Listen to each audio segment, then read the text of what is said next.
Chapter 3981. If Baldwin died, everything would be out of control. Fear flashed through Natasha's mind.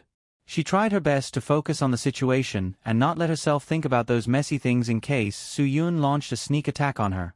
For her, the most important thing right now was the list. With the list, there was a bargaining chip. Do you still dare to bet with me now? Who knows, the one who will come later might be that fake, rich second generation. Su-Yun smiled. Have you lost your confidence? Natasha emphasized to herself that all of this was just Su-Yun's guess. This kind of thing would never happen. It only existed in Su-Yun's imagination. Why wouldn't I dare? Natasha glanced at the computer from the corner of her eyes. Su-Yun had also been paying attention to the copy of the list on the computer. The copy was already at 45%. At this speed, it would take another 10 minutes or so to finish. However, Su-Yun's words made Natasha lose her confidence and patience. She was worried that the result of waiting might not be what she wanted. Natasha, who had lost her patience, did something irrational. She launched a sneak attack on Su-Yun. However, for Su-Yun, who was fully alert, this kind of sneak attack was meaningless. Natasha took a step to the left with her left foot and shifted her weight to her left foot. She placed her right foot in front of her left foot and performed the phantom steps. She turned her body to the right and at the same time, her left hand held the dagger from the bottom to the top. The tip of the dagger was pointed forward. Her right foot stepped forward and performed the tiger steps. She held the dagger and stabbed towards Su-Yun's face. Su-Yun was worried that he would ruin the copy process, so he didn't dare to make any big movements. He could only dodge to the left side of Natasha's attack. Since Natasha had chosen to attack, she didn't plan to stop. She took a step forward with her left foot and swung the dagger in her right hand from the left side of her body to the right. She flipped her wrist and pressed it downwards. Then, she crossed her legs and performed the tiger steps. The dagger in her right hand rotated outwards and stabbed towards Su-Yun's face again. Su-Yun turned around on the spot. His dragon steps were exquisite. Natasha still didn't give up. She took a step forward with her left foot and a step forward with her right foot. She swung the dagger from the right side of her body and rotated her body to perform the tiger steps. She then turned and stabbed towards Su-Yun with the Amei dagger in her right hand. However, Su-Yun still relied on his nimble and exquisite footwork to easily dodge. After 3 consecutive stabs, Natasha was unable to injure Su-Yun in the slightest. The feeling of defeat made Natasha feel extremely disappointed. She suddenly realized the gap between her and Su-Yun. She was 2 of the tiger steps. To Su-Yun was to protect the computer of the hand, of the world? She was of the worlds of Yun of the world of it to Natasha's. Natasha's heart was burning with anxiety when she saw that the copy was 57% complete. Once Su-Yun lost his scruples, he wouldn't be so courteous to her anymore. Or if that fake rich kid really appeared in front of them, she would be in big trouble. Now, the fake rich kid who got into trouble because of his arrogance was a key figure. He was having a headache. Lin Gu wanted to clean up the mess he caused. Unfortunately, the sniper's presence was too much of a threat to him. Baldwin's survival instincts were exploding. His speed was comparable to that of a wild dog on the African savanna. Although his steps weren't big, they were quite fast. In the blink of an eye, he was out of Lin Ge's range of control. Lin Gu had no choice but to go back the way he came. As long as he was indoors, he wouldn't have to worry too much about the threat of the sniper. However, the speed of the enemy's attack was something Lin Gu didn't expect. Baldwin had just escaped when several people rushed at the entrance of the basketball court. Lin Gu was stunned when he rushed out of the court. 2 assault rifles and a shotgun were aimed at him and pulled the trigger. The sound of gunshots exploded in his ears. Fortunately, Lin Gu reacted quickly. He rolled on the ground and the bullets brushed past him. Lin Gu, who was covered in cold sweat, began to realize the severity of the situation. Letting Baldwin go was unthinkable. Lin Gu fell into deep self-blame. Damn it! However, Lin Gu knew that now wasn't the time for him to blame himself. If he really felt ashamed, then he should salvage the situation. It wouldn't be too late to apologize to Su Yun after returning to Huaxia. If he couldn't salvage the situation now, then he wouldn't even have the chance to apologize. After dodging the enemy's surprise attack, Lin Gu didn't hold back. He threw out a few coins. Whoosh, whoosh, whoosh. 2 guys with assault rifles and 1 with a shotgun fell to the ground. They covered their bleeding eyes and howled in pain. "This is what you get for scaring me," Lin Gu cursed in his heart. Lin Gu became more cautious because of the enemy's surprise attack. This caution was commendable for Lin Gu. In such an environment and passive situation, caution was the most basic factor for a person to survive. Lin Gu made a decision and chose the most reliable path. Previously, Su Yun had asked Baldwin where the name list and computer were. Baldwin said that they were in his study on the top floor of the villa. If he wanted to go to the study, he had to first lean against the stairs. Although there was an elevator in Baldwin's house, choosing to take the elevator in such a situation was tantamount to throwing oneself into a coffin and waiting to be buried alive. After dealing with the 3 ambushers, Lin Gu began to approach the stairs of the main building. The basketball court was an extension of the villa's main building to the left. If he wanted to enter the main building, he had to pass through a glass corridor. The glass corridor was about 30 meters long, and this would be the most dangerous part of the journey for Lin Gu. There was no cover in this 30 meters. The transparent glass was enough for the sniper to see Lin Ji's appearance clearly. The best way to avoid the sniper was to dodge and run like a snake. Lin Gu was confident that he could do this. After making the decision, Lin Gu ran like a snake to the glass corridor according to his judgment of avoiding the sniper's aim. Sure enough, just as Lin Gu appeared in the glass corridor, the sniper rifle sounded again. With a bang, the glass corridor shattered. Glass splattered everywhere, splashing all over Lin Ji's body. Fortunately, this kind of explosion-proof glass, even if it was shattered, would only be in a granular state. It wouldn't cause any scratches. Lin Gu only needed to protect his face. When facing a sniper, he definitely couldn't panic just because the sniper fired. If he hesitated for even a second, he would definitely be shot dead in the next second. Lin Gu continued to run forward in his own way. He told himself not to worry about the sniper's attack. If he was really shot and killed, he could only blame himself for being unlucky. After all, running like a snake was the best way to avoid the sniper. It was the safest way and had the lowest mortality rate. The 2 snipers who didn't hit the target didn't give up. Gunshots sounded again. Broken glass splattered all over Su Yun's body again. This wasn't the most dangerous thing. The most dangerous thing was that because the glass corridor shattered, all the mercenaries' attention was drawn there. More than 10 armed mercenaries swarmed toward the glass corridor. If Lin Gu was blocked by them at this time, the consequences would be unimaginable. When those camouflaged figures carrying all kinds of powerful guns appeared in Lin Ji's field of vision, Lin Gu knew that he was in a dilemma. The sniper's threat was still there. Lin Gu couldn't stop running. Behind him was the basketball court. The basketball court only had 1 window, and it was already locked on by the enemy's sniper. If Lin Gu went back, then the enemy would really play a game of catching a turtle in a jar. Lin Gu didn't want to be a turtle. He definitely couldn't do it. So at this moment, Lin Gu could only run forward. He only had this one path, and this was the only choice. He had to face the enemy's powerful firepower and run forward. Although it sounded like he was seeking death, it was the only way to survive. Just as the 10 armed mercenaries in front of him raised their weapons, Lin Gu jumped high into the air.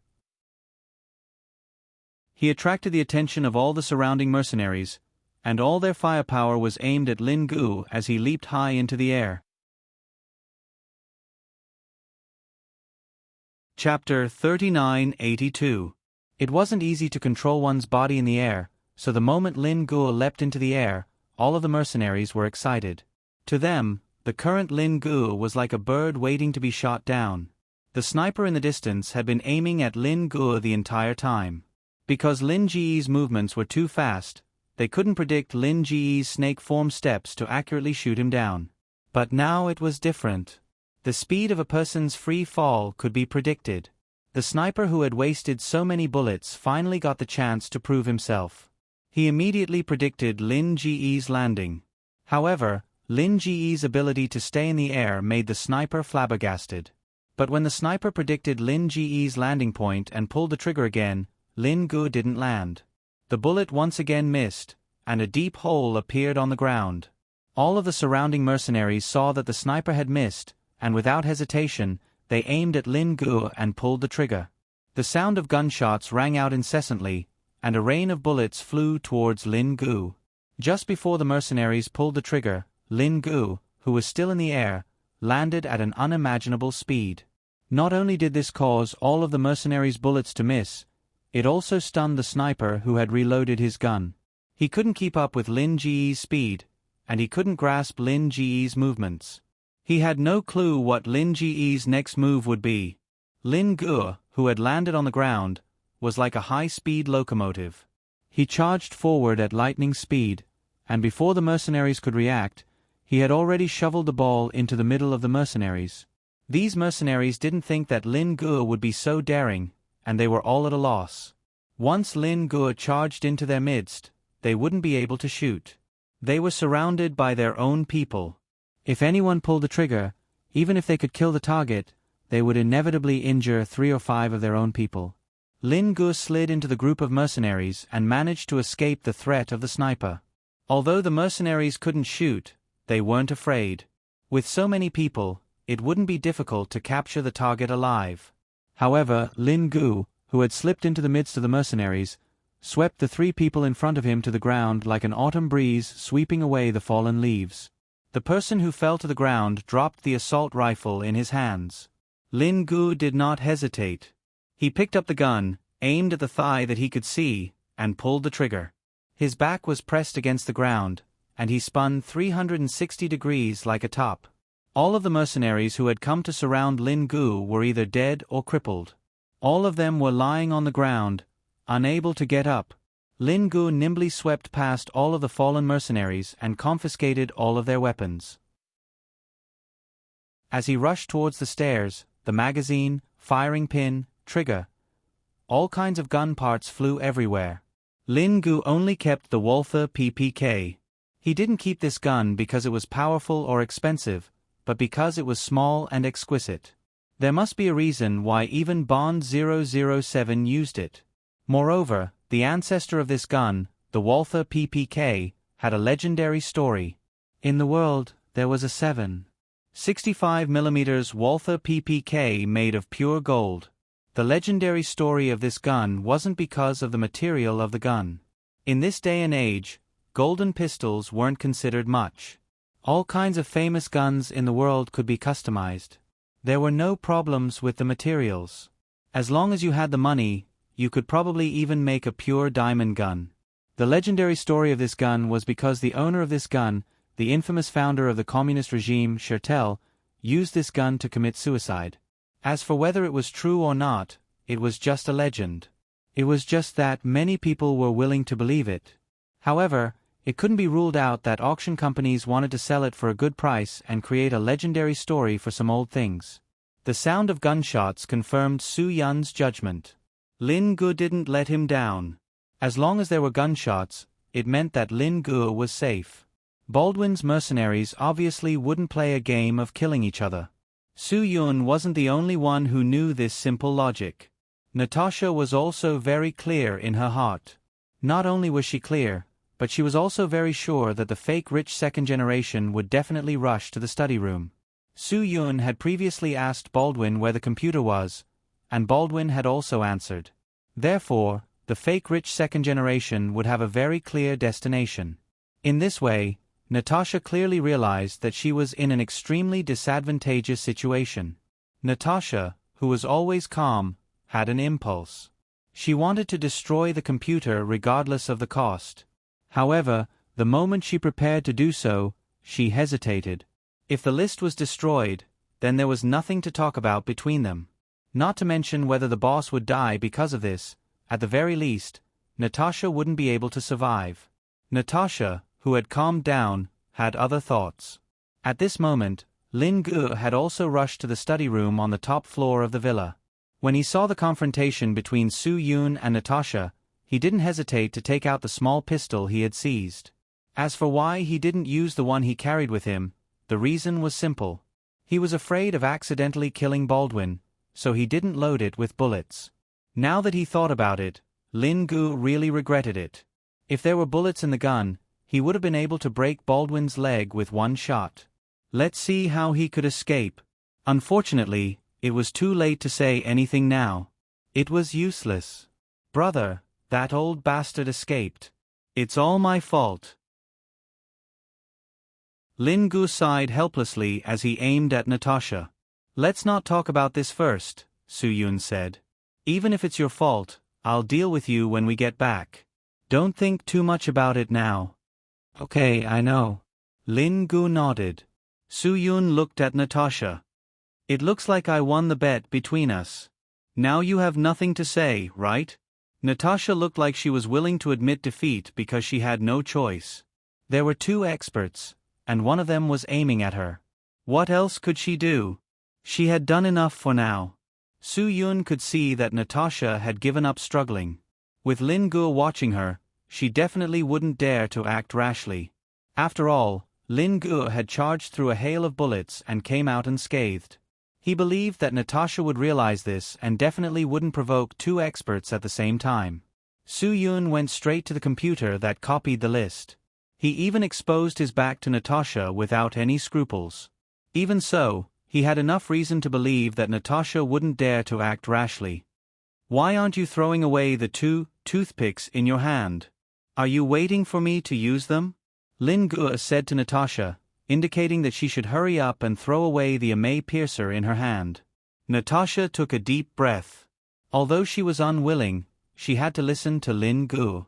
The amay piercer fell to the ground.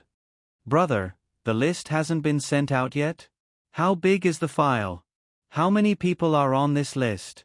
Lin Gu glanced at the computer and found that the copy progress was 73%. It took a long time for it to reach 74%. I don't know how many people there are, but one thing is certain. Every account of the people on the list is probably recorded, Su Yun said. But it shouldn't be that slow. Su Yun nodded. The file has been processed to limit the speed at which this file can be transferred out of the computer. Baldwin must have asked someone to do this on purpose. That old fox is King smart. Lin Gu was furious when he thought about how that bastard escaped right under his nose. Don't blame yourself. Su Yun could hear the deeper layer of anger in Lin Ji's voice. After all, what we want is the name list. It's not our loss even if Baldwin escapes. Lin Gu frowned. Although Su Yun was right, how could they escape unscathed if Baldwin escaped? That old fox had been held hostage by them for so long. The anger in his heart must be about to explode. Now that they had finally escaped, it would be strange if he let them go so easily. Not to mention that they wanted to leave with the list. Even if they didn't want the list, Baldwin would definitely not let them leave this place so easily. It's not like we didn't plan for the worst before we came. Su Yun reassured Lin Gu again. It's already very good now. Wouldn't it be more troublesome if the worst happened? The list is almost in our hands. We've won. Lin Gu nodded. Su Yun's words made him feel much better. Su Yun's gaze once again fell on the computer screen.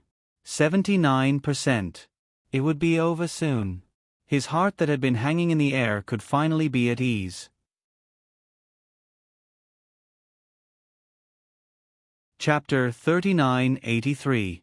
Capture them alive. I want to personally let them know what's going to happen to them. Baldwin was on the verge of breaking down. He roared hysterically. Hundreds of elite mercenaries who had been prepared 1,000 meters away had already assembled. Baldwin was also fully protected inside and out. Gunshots rang out in the villa, which made Baldwin furious. These two bastards who had controlled him for so long must be taught a lesson today. And it couldn't be a simple lesson. Baldwin didn't intend to let them die so easily.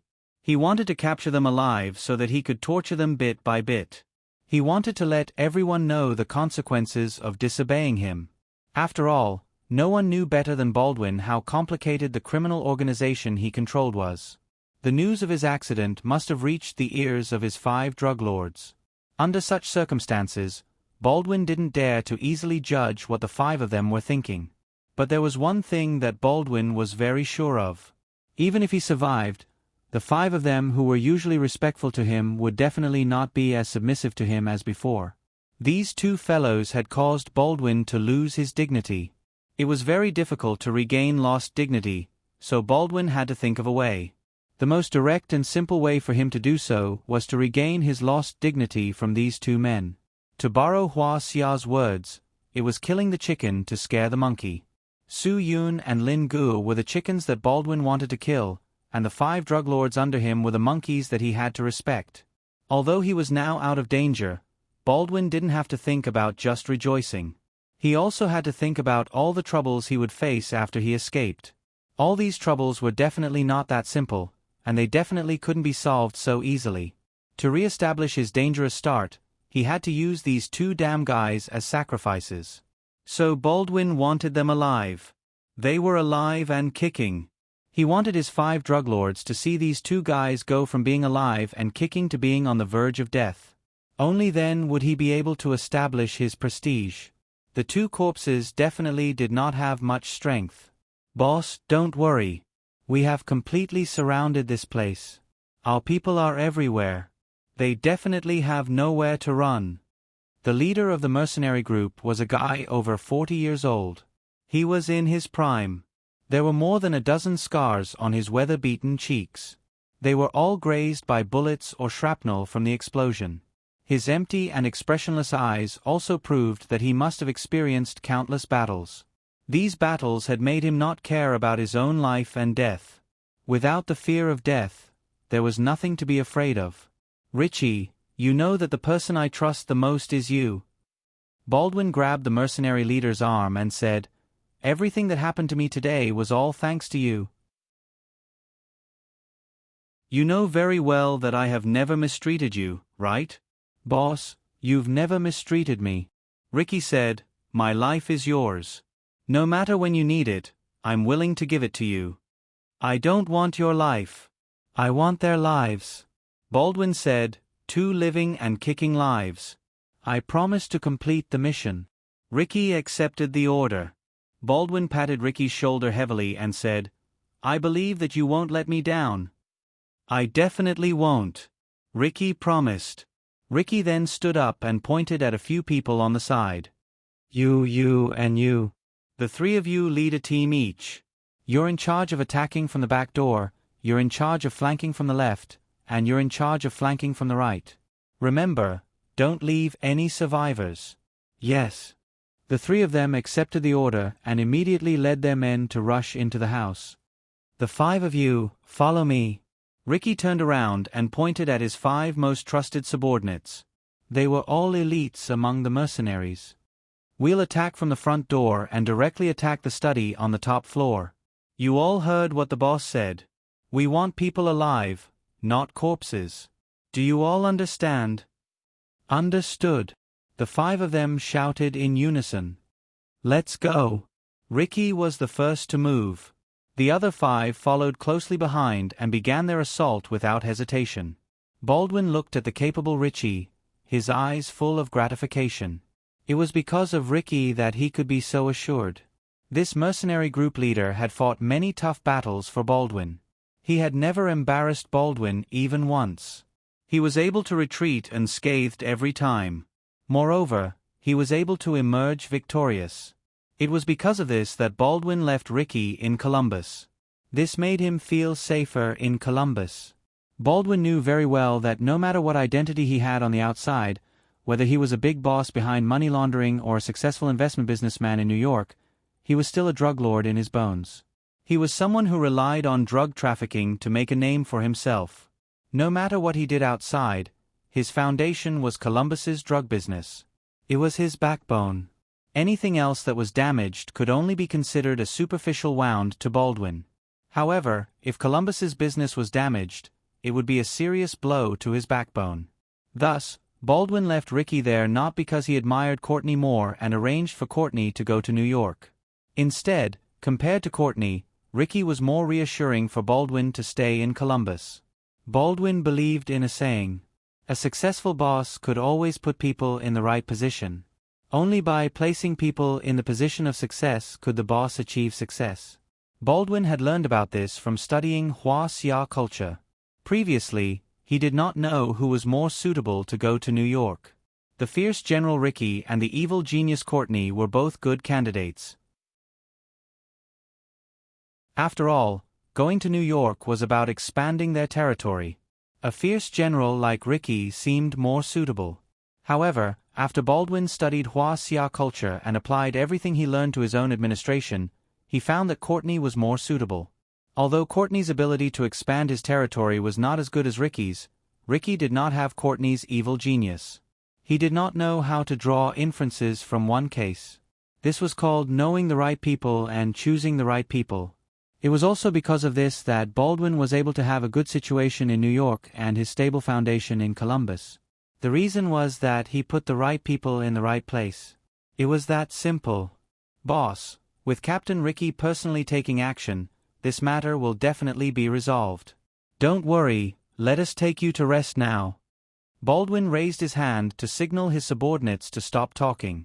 He was not in the mood to rest now. He wanted to see those two bastards kneel in front of him with his own eyes. He wanted to see the two of them fall with his own eyes. Before those two bastards left, Baldwin would not take a single step out of this place.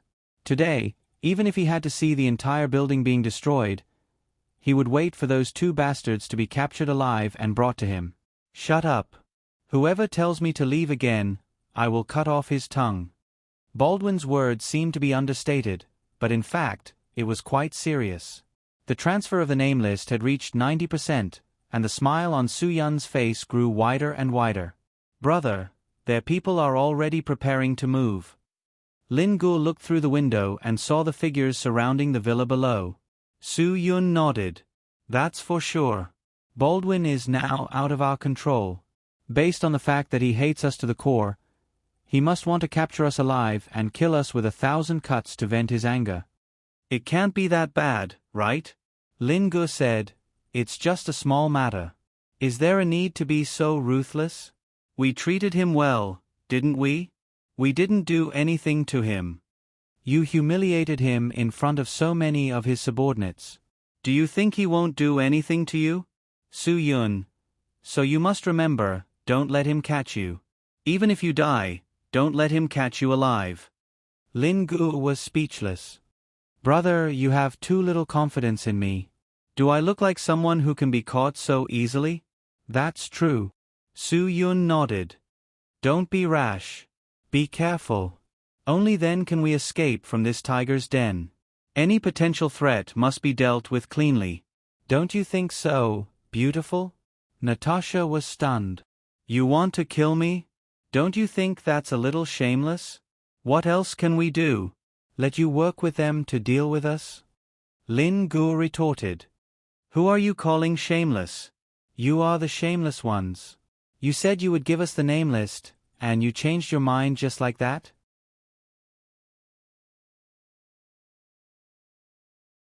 Chapter 3984. Su Yun stared at the progress of the copy and asked with a smile, I say, beautiful, if we want to make a move on you, is that shameless? If he didn't come here today, and only your people came, would you not kill me? I never thought of killing you, Natasha defended herself. Natasha defended herself. Even if these people are here now, they weren't arranged by me. They were all arranged by the boss. Enough. We are not 3-year-old children. There is no need to talk nonsense. Lin Gu said, we are not unreasonable. Since you have served us all the way from New York to Columbia, we will give you a chance. Tell us a reason to let you go. Although Lin Gu said so, in fact, he already had the intention to kill. If it were not for the 2 years of following Su Yun in Hua-Xia, which sharpened his strong murderous aura and sharpness, perhaps he would have already made a move. After all, Lin Gu was an assassin. It was also because Su Yun was next to him that he did not make a move easily. Su Yun did not have any pity for a woman like Natasha, but he was afraid that once Lin Gu made a move, he would not be able to stop. Too strong of a murderous aura would make people angry, and anger was something that was difficult to dissipate. It would not only reduce people's rationality, but it would also make people impulsive and make mistakes. Su Yun had deep experience with this, so he did not want a large-scale massacre to happen today. If the massacre was on the battlefield, in the wild, in a real war environment, perhaps people's psychological endurance would be better. But in this home environment, the sense of blood would be several times stronger than in those situations, and this strong sense of blood was the easiest to make people lose control. Even if they weren't masters who had never seen a dead person, nor were they masters who had never experienced slaughter, there were still some things that they had to pay attention to. Baldwin has already escaped. Now, his men have completely surrounded this place. Natasha didn't hesitate at all. Now, everything here is under our control. You know very well that it won't be easy for you to leave, and it won't be easy for you to leave with the list. Then do you have a way to make it easy for us to leave? If you don't, then don't waste your breath. Su Yun interrupted Natasha. Natasha did not seem to hesitate because of Su Yun's interruption. Of course I do, because I'm the way to let you leave easily. As long as I'm in your hands, you won't be in danger. Of course, that's if I'm still alive. Su Yun and Lin Guo were both stunned. None of them had expected Natasha to do such a thing in order to save her life. Obviously, this smart woman had already realized the danger she was in. This was a life-threatening situation, so she was very worried. She needed to find a way to save her life, and not fall out with Su Yun and the others. If she fell out with them now, Su Yun and Lin Guo would get rid of her before Richie and his people rushed in. The reason was very simple. If they didn't get rid of her, she would become their biggest threat. If Natasha were in their shoes, she wouldn't want to have such a threat by her side either. Therefore, Natasha had to die before Richie's people rushed in. Only then could they eliminate the threat to Su Yun and Lin Guo. If she didn't want to die, there was only one way to fight for a chance to live, and that was to surrender and take the initiative to become their hostage. Moreover, she had to let them know that she was a useful hostage and not a useless decoration. That was the only way she could survive. You? Su Yun asked in a suspicious tone. You're saying that as long as we have you in our hands, we'll be safe? Baldwin will let us go? Natasha nodded. Aren't you overestimating your status? Su Yun asked. Do you know why we wanted to control Baldwin in the first place? Of course I know, Natasha said. Su Yun nodded. Since you know, let me ask you again. Do you think your life is as valuable as Baldwin's? Natasha was startled. She didn't answer Su Yun directly. Do you think it's different? It's not that I think it's different. It's not the same at all. Su Yun, if you don't realize this, you won't know why we want to control Baldwin. It's because Baldwin is the only person in your entire criminal organization who can control us and let us escape unscathed. Other than that, controlling anyone else can't guarantee our safety. Natasha knew very well that Su Yun was telling the truth, but she didn't want to admit it, and she couldn't admit it. If she admitted it, it would mean that she was worthless. For now, Su Yun and the others didn't really know Natasha. This was Natasha's only chance to make a fuss. Fine. Let's say I don't know. Let's say I'm wrong. Then, do you really know my position in Baldwin's heart? Su Yun glanced at Lin Guo. Do you know? Lin Guo was startled. Why are you asking me, bro? I didn't think that much. I didn't have to use my brain to follow you. You'll have to use your brain more in the future. Su Yun, the brain is a good thing. If you don't use it, it will rust, and then it will be ruined. That's a must. Lin Guo nodded. He didn't doubt it. Didn't I follow you? Otherwise, I would have used my brain too. You didn't use your brain at all. Su Yun glanced at the computer from the corner of his eye. 97%. It was almost done. However, he could already hear footsteps coming up the stairs.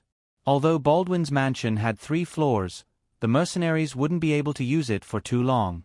Even if they had scruples and worries and couldn't barge in blindly, they wouldn't waste too much time either. Lin Guo shifted his gaze to Natasha. Canary? Little pet? Personal bodyguard? Or a personal nanny? The kind that provides a full set of services. This profession is quite popular among the rich these days. Accompany people to eat, drink, and sleep. Anyway, as long as you pay, they will do anything. She's more like that. Don't spout nonsense. Su-Yun shook his head helplessly. He knew that although Lin Ge didn't like to use his brain, it was impossible for him to understand the surface of things so superficially. Lin Ge felt the footsteps coming closer and his expression became serious. Brother, I think we can give it a try. We won't lose anything if we trust her this time. Su-Yun nodded. Judging from the speed of the footsteps, they wouldn't be able to copy the name list by the time they arrived at the study. By then, Su-Yun was sure that these people would shoot at the computer directly. Smart people would definitely protect their secrets first. So Su-Yun had to make a choice now. Because the other party was too fast, he had no other choice but to use Natasha to buy time. Then let's see if Baldwin will make things easy for us because of you. Su-Yun nodded and gestured for Lin Ge to move.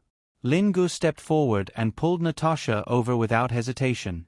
His left hand strangled her collarbone, and his right hand held a gun to Natasha's right chin.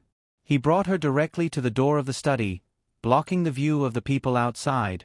Su-Yun quickly used anything that could slightly block the bullets to block the front of the computer.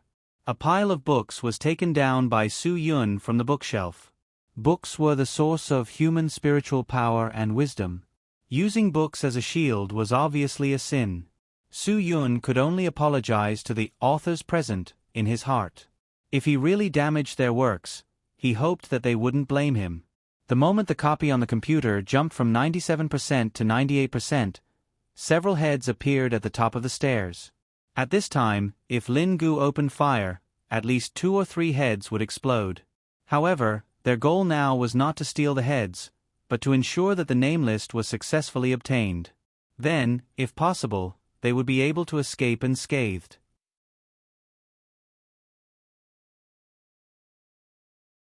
Chapter 3985.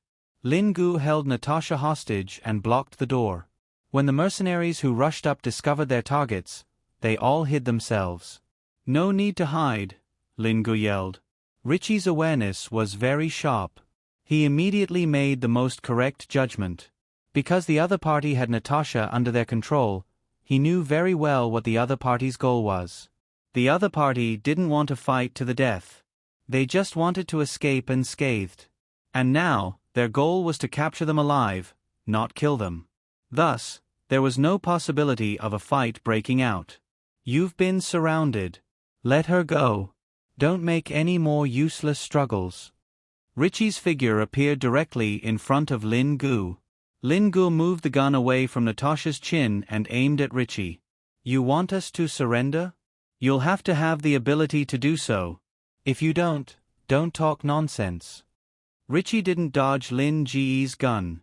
If you really want to shoot, 2 of my people are already dead. No, it's 3, Lin Ge said. Including you, it's 4. Richie's group had a total of 6 people. Lin Ge had killed 4 of them in one go. This was clearly a form of contempt for him. Aren't you a little too arrogant? Richie said indifferently. Richie, inform the boss that I'm in their hands. Natasha knew that Lin Ge was stalling for time to prepare for Su-Yun. She quickly interrupted the conversation between the two. Inform him now. The boss has already given us instructions. We're now acting according to the boss's instructions. Richie didn't seem to care about Natasha's instructions. This made Natasha's expression turn a little ugly. She knew that Richie had a prejudice against her, and a very deep one at that. This guy was a very loyal person. Whether it was his daily behavior or the position that Baldwin arranged for him, his loyalty and Baldwin's trust in him could be seen. Natasha would definitely have a headache facing a guy that Baldwin was willing to let him guard his nest. Although Richie had never said anything unfavorable about her, everyone knew that in his eyes, Natasha was a vixen. It all began with a story Richie told Baldwin. Everyone who had heard the story knew that Richie was insinuating something. They all knew that the heroine in Richie's story was her, Natasha. This was a Hua Xia legend. Ricky was a boring man. Although Baldwin thought highly of him, he didn't like to talk to him. Whenever Richie asked to tell a story, Baldwin would always wave his hand and refuse because he didn't believe that Richie could come up with anything interesting. But this story was different. This story was told when Baldwin fell in love with Hua Xia culture. Under such circumstances, Ricky suggested telling a Hua Xia story. Only then did Baldwin become interested and signal for him to tell it properly. The story was a legend of Hua Xia. In the legend, there was a very, very powerful person who was known as the Supreme Primitive Emperor. This person wanted to change history, so he created a puppet. This puppet was called Su Daji. She was a vixen transformed from a 1,000-year-old nine-tailed fox. She was very charming and was a super seductive beauty second to none. Natasha was also very charming and seductive. In the eyes of many, Natasha was the #1 beauty in America. She could be said to be the reincarnation of Su Daji. After Su Daji came to the human world, she became sworn brothers with a 9-headed pheasant spirit and a jade peepa spirit. They became best friends. Then, these 3 best friends discussed and decided to hook up with a rich man. Together, they entered the Yinshang Imperial Palace and began their endless life. Perhaps it was because Su Daji's skills were the best among the 3, so she became King Zhou's queen. From then on, King Zhou obeyed Su Daji's every word. He became licentious and cruel. He didn't do anything serious all day and just enjoyed life in the pool of wine and forest of meat. He also forced Huang Feihu to leave, killed his first wife, Queen Jiang, forced 2 princes to leave, and killed the eldest son of Marquis of the West, Bo Yikao. In the end, he made Shiqi rebel against the Shang dynasty. Ricky told this story to let everyone know that he was talking about Natasha. Of course, there was a reason. Since Natasha came to Baldwin's side, Baldwin became more and more obedient to Natasha. Every day, he indulged in Natasha's legs. The thing that made Ricky the most angry was that the deputy commander who used to fight with him was forced to leave. It was because Natasha helped Baldwin to get the deputy commander and his beloved woman drunk. Then, after the incident, the deputy commander's woman felt ashamed and jumped into the sea. The deputy commander was so angry that he wanted to assassinate her. It was Ricky who stopped him and asked him to give up the assassination and leave. Because of this incident, Ricky's attitude toward Natasha was always lukewarm. Baldwin's wife also died in a car accident not long after Natasha appeared. Although there was no evidence to prove that the mastermind of the car accident was Natasha, Ricky had a hunch in his heart that the car accident was planned by Natasha. But without any evidence, he couldn't say anything because Baldwin trusted her too much and wouldn't believe others. In addition, Baldwin's 2 sons left because Baldwin was too arbitrary and didn't listen to other people's advice. One went to Europe, and the other went to Australia. Neither of them planned to come back to work for the group. There was also the son of Baldwin's drug lord, the famous drug lord in South America. Because of some mistakes he made, his son could have been forgiven. However, Natasha said that he must be severely punished. She said that if he didn't show his power, the 5 drug lords would definitely rebel. This incident seriously damaged the stability and unity of the group. After all, the drug lord's son only used his power to embezzle a few $1,000,000. This amount of money was nothing to the entire group. However, Baldwin was very supportive of Natasha's approach in this matter. He thought that what she did was very right. Until today, he still thought so. Therefore, when something happened to Baldwin today, Ricky was vaguely worried that the drug lord's side would do something. If Baldwin couldn't be suspected in an almost perfect way, the drug lord's side would definitely do something.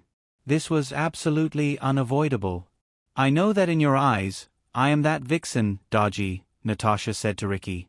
"But I can tell you very responsibly that you have misunderstood me. I am definitely not the kind of person you think I am.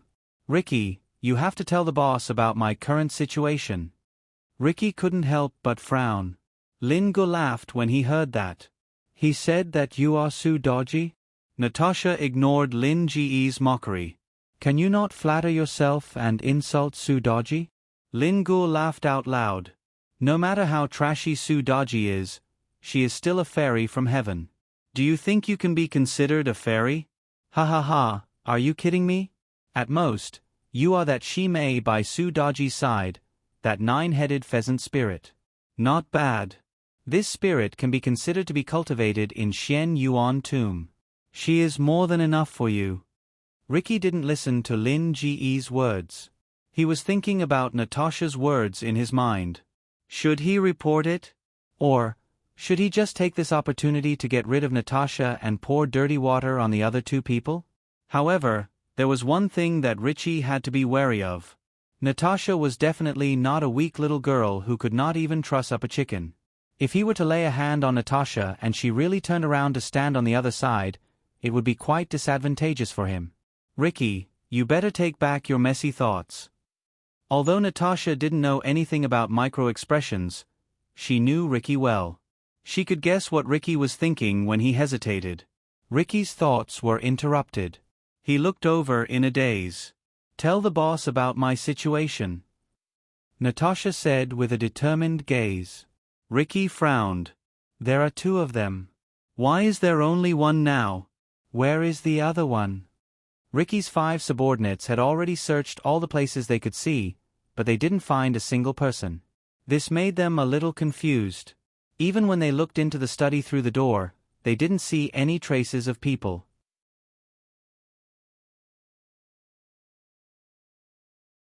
Chapter 3986. It's here. Su Yun unplugged the USB flash drive that contained all the documents on the list.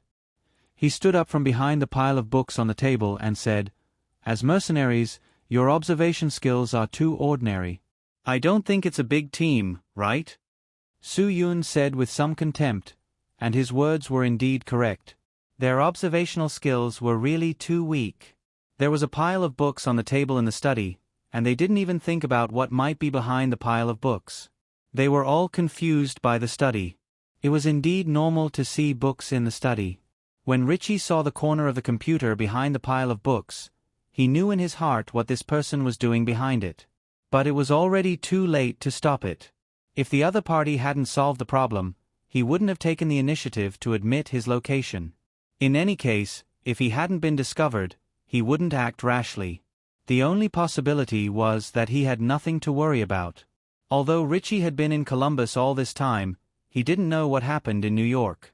When Natasha contacted him and asked him to arrange the troops, she didn't tell him the specific incident and the specific situation. He didn't know that the other party was here for the list. But now that the other party was in the study, their purpose must be the secret of the computer in the study. Although Richie wasn't a person who particularly liked to use his brain, he could understand such an obvious thing. The scope was too narrow. These were two Hua Xia people. If they weren't here for the guy who transferred a large amount of stolen money, who else could they be here for?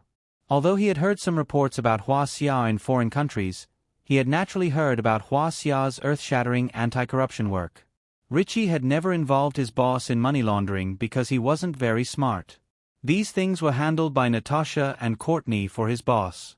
But Richie knew that 80% of the Hua Xia people on this list were people who were corrupt, and some of them were quite high-ranking. They could reach the level of the Minister of the Interior, the Secretary of State, the President of the Senate, and even the Vice President. These people had a lot of connections behind them. The higher the rank of the person, the more connections their children had.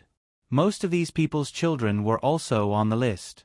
Other than that, there were also the white gloves of these people, which were the economic managers of these people. They were all profiteers or even officials in large state-owned enterprises. They used the power behind them. No, there was a new term these years, called political resources. They would then rob, exploit loopholes, and use underhanded means to amass wealth wantonly.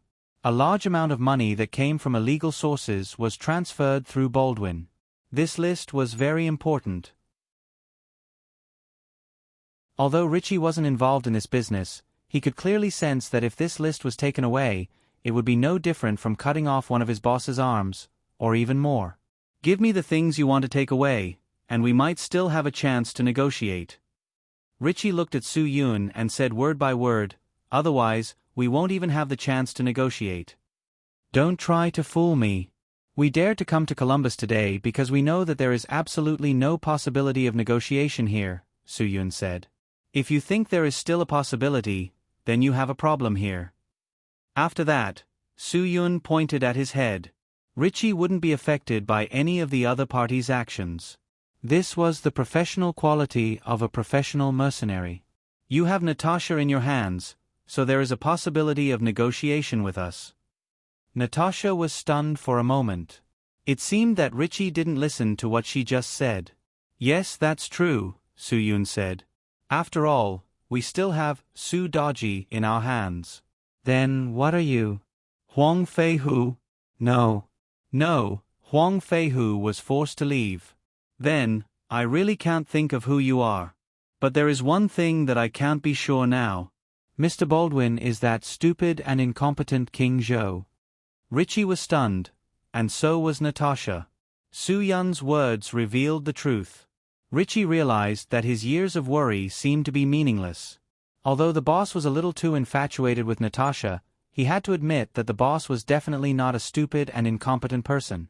If he was stupid and incompetent, the group wouldn't have developed so much over the years. If Baldwin didn't have a certain level of ability and couldn't hand over the drug business to the 5 drug lords as soon as possible, and if he focused on economic crimes, the 5 drug lords wouldn't have any prospects for development. They might have turned on him a long time ago. This showed that Baldwin was capable. He not only controlled the 5 drug lords, but he could also give them room to develop to satisfy their selfish desires. He could also do other things and make easier money. As long as this transition continued for 10 years, Baldwin would be able to get rid of the burden of Columbus and become a real economic tycoon in New York. The American Empire's tolerance for drug crimes wouldn't last forever. What if there was a president who was ruthless? If he was still stuck with drugs, he would become a ghost under the knife. All of Baldwin's plans were quite grand, so he definitely wasn't a stupid and incompetent person. He wasn't King Zhou. Natasha was shocked by Su-yun's words because she realized that Baldwin wasn't King Zhou. Then, what was she, the Su Daji that everyone talked about, in the eyes of an emperor who wasn't King Zhou? Was she just a tool to be used? That's right. Even if she was a tool to be used, if she was used for too long, she would develop some feelings.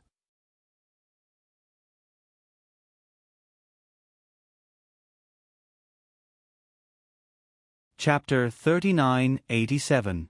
Richie pondered for a moment before nodding. All right, since that's what you think, and I'm not the decision-maker, I'll let the boss make the decision. Natasha's heart was very conflicted. She did not know if she should have any hope. However, Natasha was certain that Richie would become a key person at this time. Although Richie had never said anything bad about her in front of the boss, Richie would probably not agree even if the boss wanted to protect her this time. He would definitely persuade the boss not to act on impulse. If he had no choice, he would probably tell the story of Su Daji again. Ever since Richie told the story of Su Daji last time, Natasha had read almost all the legends about Su Daji in Huaxia. She even found famous Chinese researchers in the country to translate some of the stories that did not have a translation. Therefore, Natasha's understanding of Su Daji was definitely deeper than Richie's. Richie, Natasha suddenly said, can you listen to me for a while? Your life and death is not something I can decide. I'll listen to the boss, Richie said.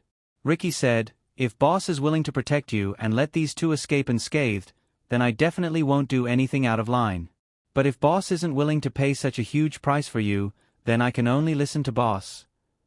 Can you listen to me first? Natasha asked. Richie pondered for a moment again, but still nodded in the end. I've read about the legend of Su Daji, Natasha said.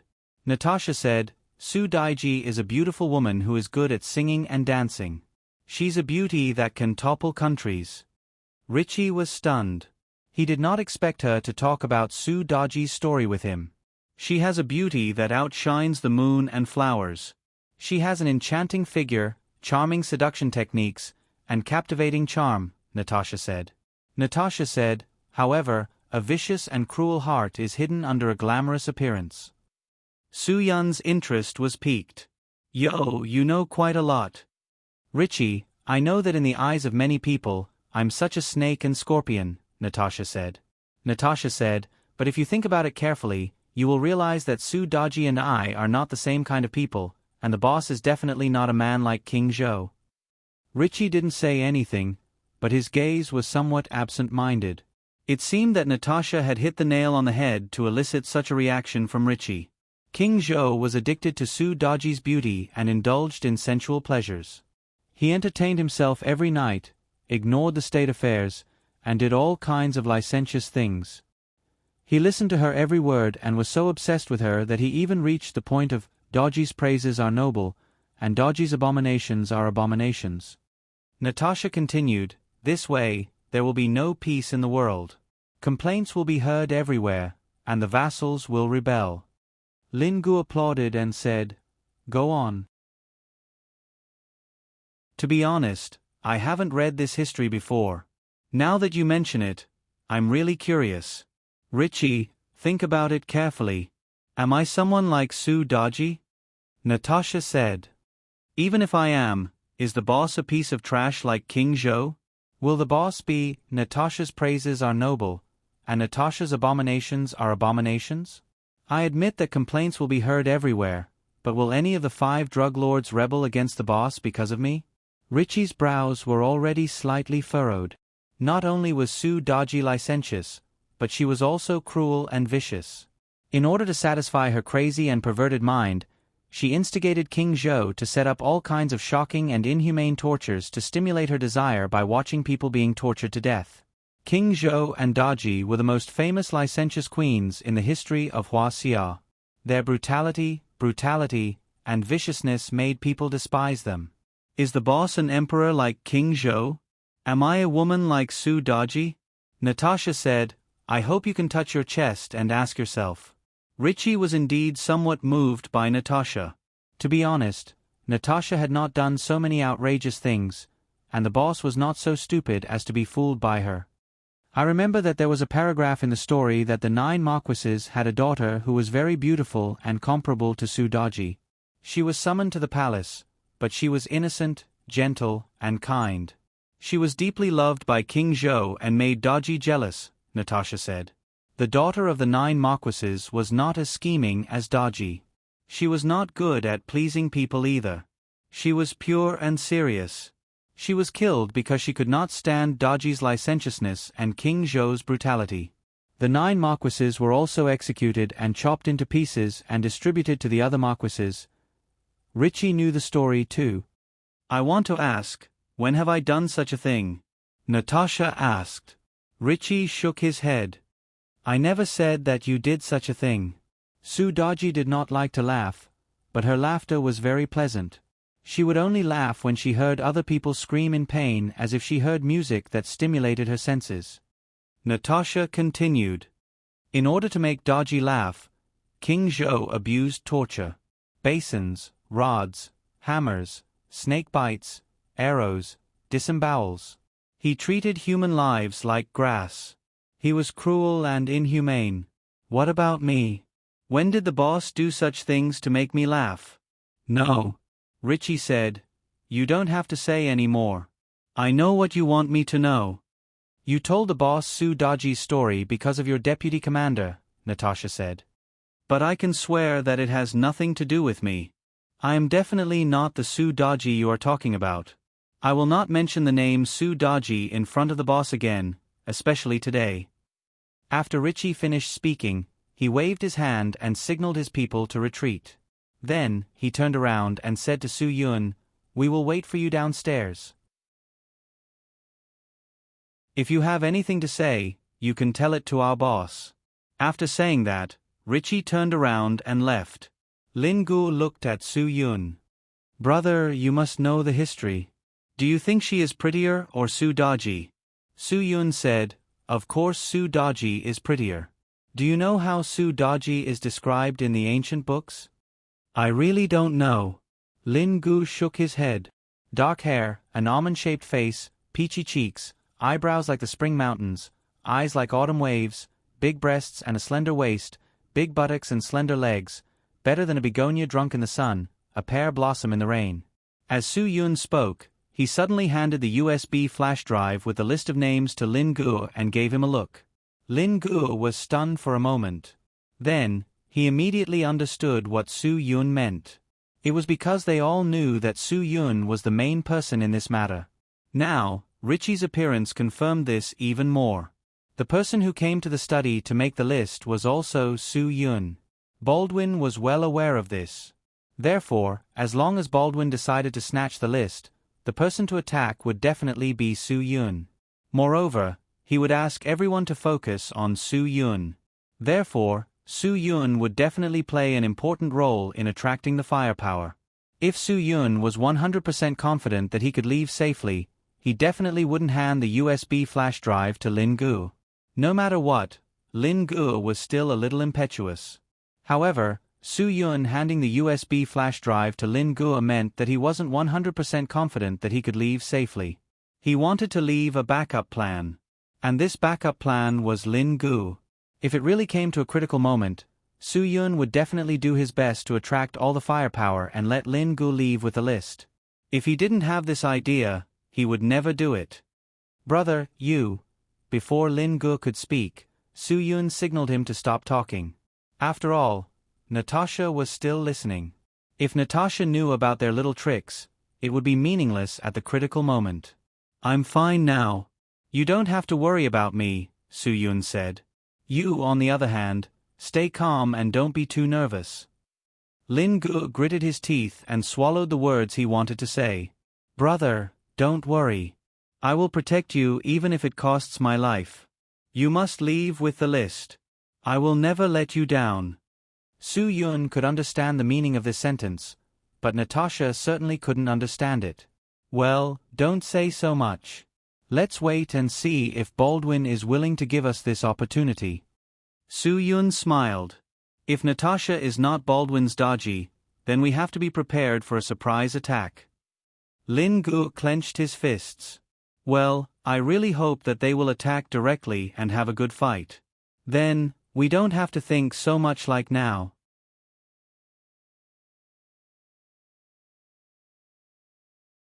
Chapter 3988. Natasha looked at Su Yun and Lin Gu and said calmly, even if I'm not the Su dodgy in Baldwin's eyes, he won't just leave me here and force me to attack. Are you that confident? Su Yun asked. Natasha felt that if she did not have that much confidence, then what was she doing by Baldwin's side all these years? Was she really just a plaything? A pawn that was worth using? No, it was definitely not that simple.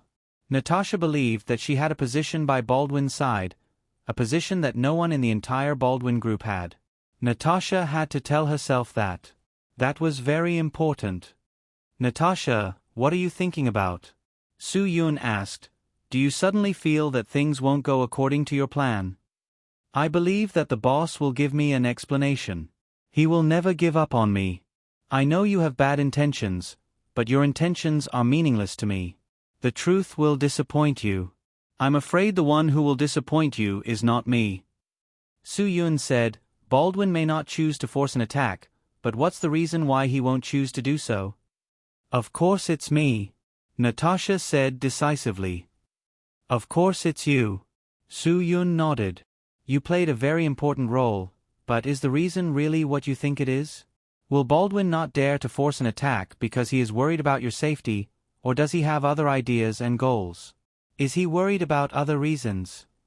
Such as? Natasha glared at Su Yun. Stop it. Su Yun was interrupted, but he was not angry. You don't want me to say it. It seems that you know what I want to say. Brother, you mean that the old fox is worried that his forceful attack will force his woman to betray him? Lin Gu was startled. Su Yun smiled. Of course, Baldwin would be worried about that. Once Natasha was disappointed with his actions, she would definitely choose to betray him. Such a smart woman would never leave herself with no way out. Natasha was a good subordinate by Baldwin's side, but why was it that Courtney in New York and Richie in Columbus were prejudiced against her or were extremely wary of her? Obviously, their sharp sixth sense had already told them that Natasha's loyalty was too low. Such a loyal woman was definitely not a friend to mercenaries like them. No matter how much Baldwin appreciated her, no matter how much he valued her, he would definitely consider the words of his subordinates. After all, They were all loyal subordinates who had followed him through life and death. They would never speak ill of a woman in front of him. They must have their reasons for reminding him. Richie had even told a story about Sue Dodgy. How could an old fox like Baldwin not listen to it at all? Therefore, Baldwin was very sure of one fact, and that was that Natasha's loyalty was definitely not what it appeared to be on the surface.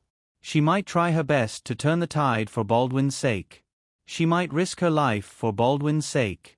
However, all of this was not just for Baldwin. Natasha was also doing it for herself so that she could continue to be the person above everyone else in the Baldwin group.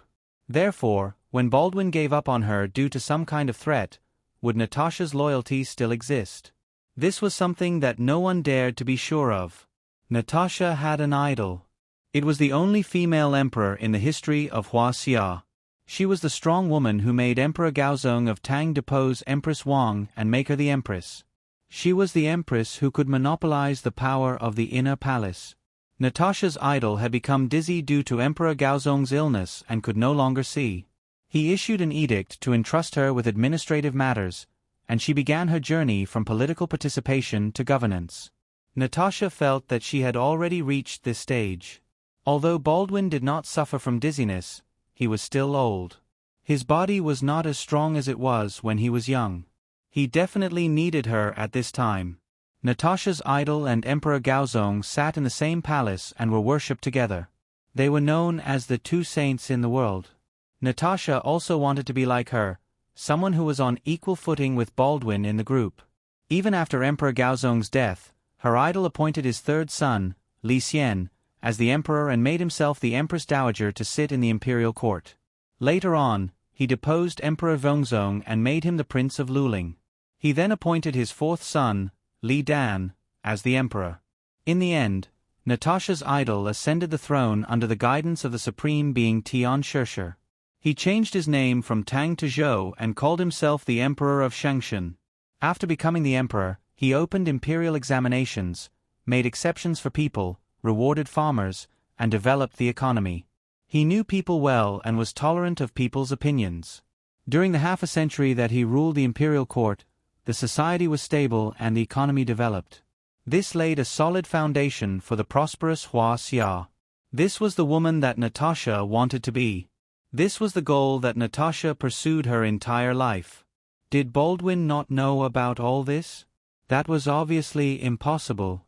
How could Baldwin not know about all this? How could Baldwin not understand Natasha? Baldwin was the one who knew best what kind of woman Natasha wanted to be. So, what kind of decision would Baldwin make if he knew and understood all this? When Richie appeared in front of Baldwin, Baldwin was stunned. What happened? Why haven't you made a move yet? Boss, Natasha is being held hostage by them. I didn't attack by force, so I came to ask for your opinion. Richie said, the other party has stated that they only want to escape unscathed. They don't want to clash with us. Of course they want to escape unscathed. Baldwin slammed his palm on the table. But this isn't a place where they can leave just because they want to. What do they take this place for? At this moment, Baldwin definitely couldn't tolerate it. Boss, they seem to have gotten what they wanted, Richie said. Now, they are holding Natasha hostage because they want to use her to escape unscathed. Do we want to make peace with them or do we attack by force? Boss, please give the order. Baldwin fell silent. If he had acted impulsively just now, he would have definitely asked for a forceful attack. However, he did not do so because he knew that a forceful attack would not bring them any results. Baldwin knew Natasha all too well.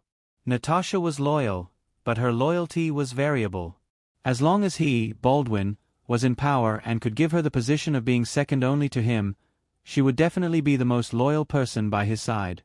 However, once she lost that position, she would not choose to remain loyal.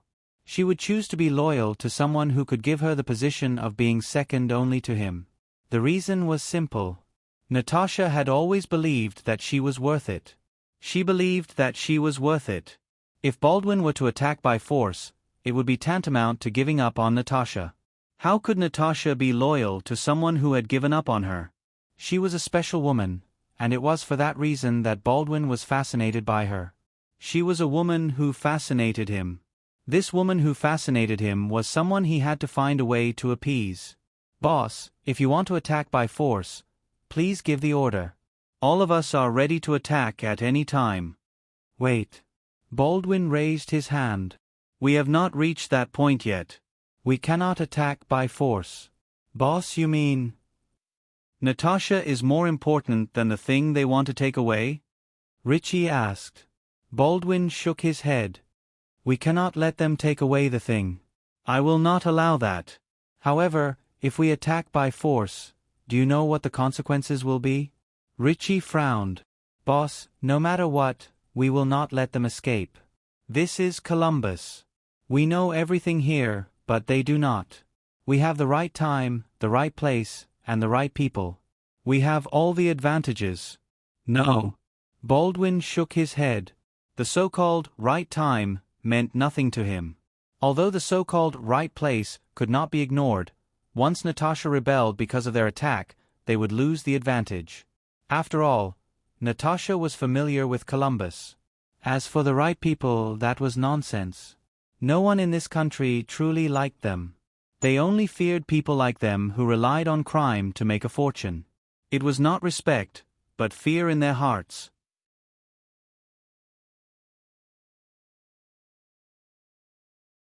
Chapter 3989. Since they want to have a good talk, I'll have a good talk with them, Baldwin said.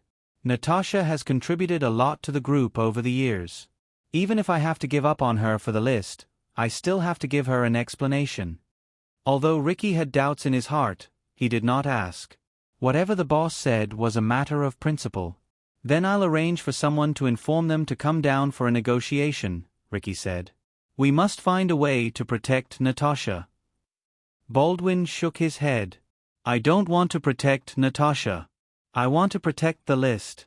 As for Natasha, do your best. If there's no way to give up on her, I believe she will understand.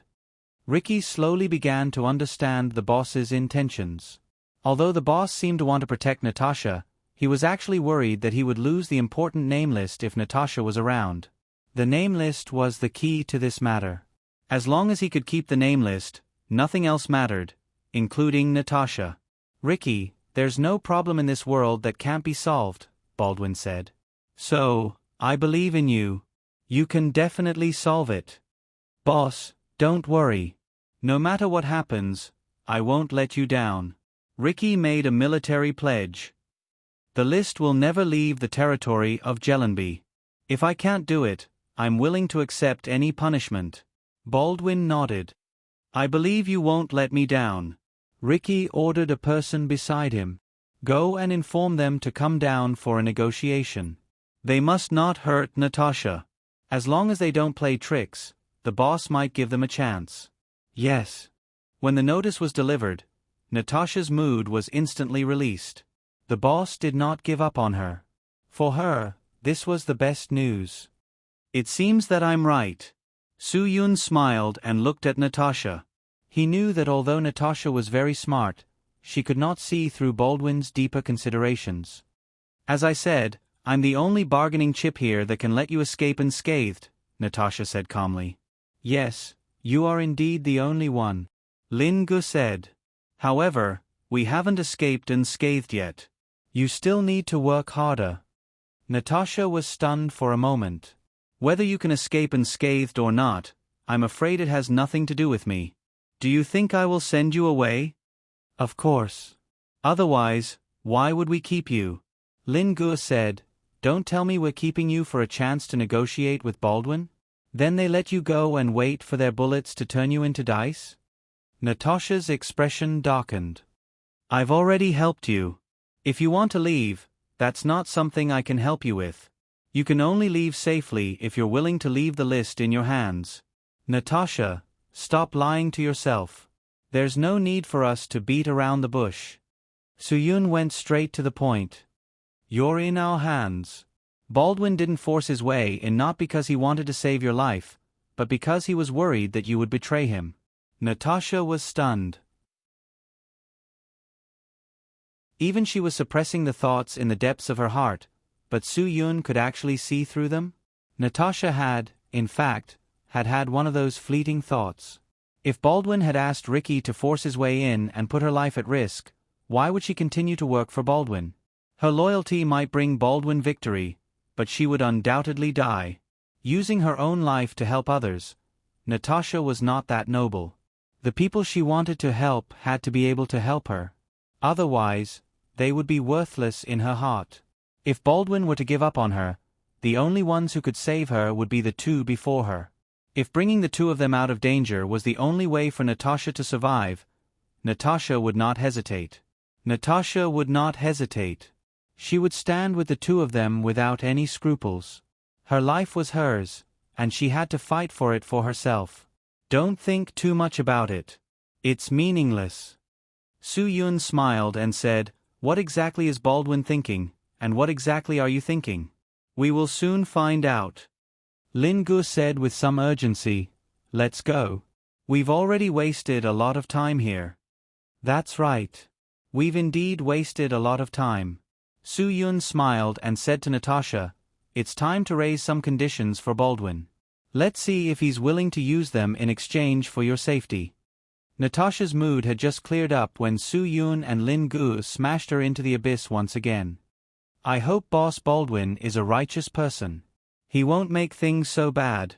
Su-Yun said, "If things go too bad, the only one who will suffer is you, the great beauty." "If I'm in trouble, your trouble will only be bigger than mine," Natasha said. Su-Yun nodded. "I admit that. However, in comparison, our troubles are brought by our opponents, while yours is brought by yourself. Those are two completely different concepts." Natasha drew in a sharp breath. By the time the three of them arrived downstairs, the entire villa was completely surrounded by the other party's mercenaries. The door of the villa was wide open. Baldwin was just 10 meters away from the entrance hall. Bodyguards stood close to him. There was no blind spot. Ricky stood at the front, shielding Baldwin behind him. "Mr. Baldwin, there's no need to be so cautious. We only have this one gun. You have hundreds of guns." Su-Yun smiled. "If you don't make a move, we won't dare to make a move." Lin Ji's gun never left Natasha's chin. Although Natasha was just a decoration in this situation, Lin Gu wanted her to feel threatened. Otherwise, he would not be able to gain the upper hand. "Since we've come this far, shouldn't you two let me know who you are?" Baldwin said, "That way, even if you can leave safely today, I will remember who I fell in front of today." Su-Yun nodded. That makes sense. Mr. Baldwin's words make a lot of sense." Baldwin smiled. However, his smile was hidden behind Ricky. No one could see it. "Then, let me introduce myself." Su-Yun said, "My name is Su-Yun, a Huaxia man who dares to risk his life against you for the sake of his country." "Good. Well said. A man who dares to risk his life against me for the sake of his country. Well said." Baldwin clapped his hands and said, "I like to deal with Huaxia people like you. People who speak so beautifully, people who talk so much about benevolence, righteousness, and morality, just like great men." "Don't speak so strangely," Lin Gu said. "What do you mean?" "No, nothing." Baldwin smiled. "It's just that when I heard Mr. Su's words, it reminded me of an old friend I met in Huaxia. Let me tell you, that old friend of mine is really interesting.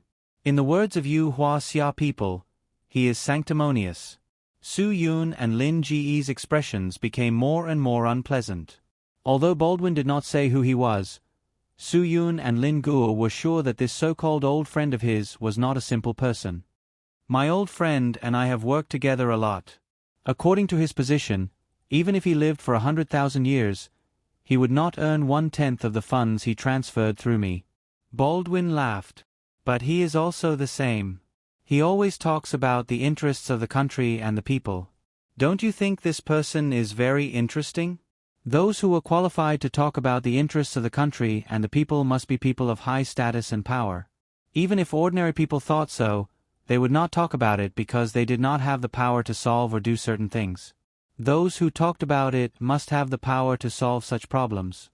Yes, the more you like to hear, the more I will say. Su Yun smiled. But I'm afraid now is not the right time. Miss Natasha is still waiting for you to give her a perfect answer. Baldwin knew that Su Yun's words were to sow discord, so he immediately changed the topic with a smile. Mr. Su, tell me your conditions.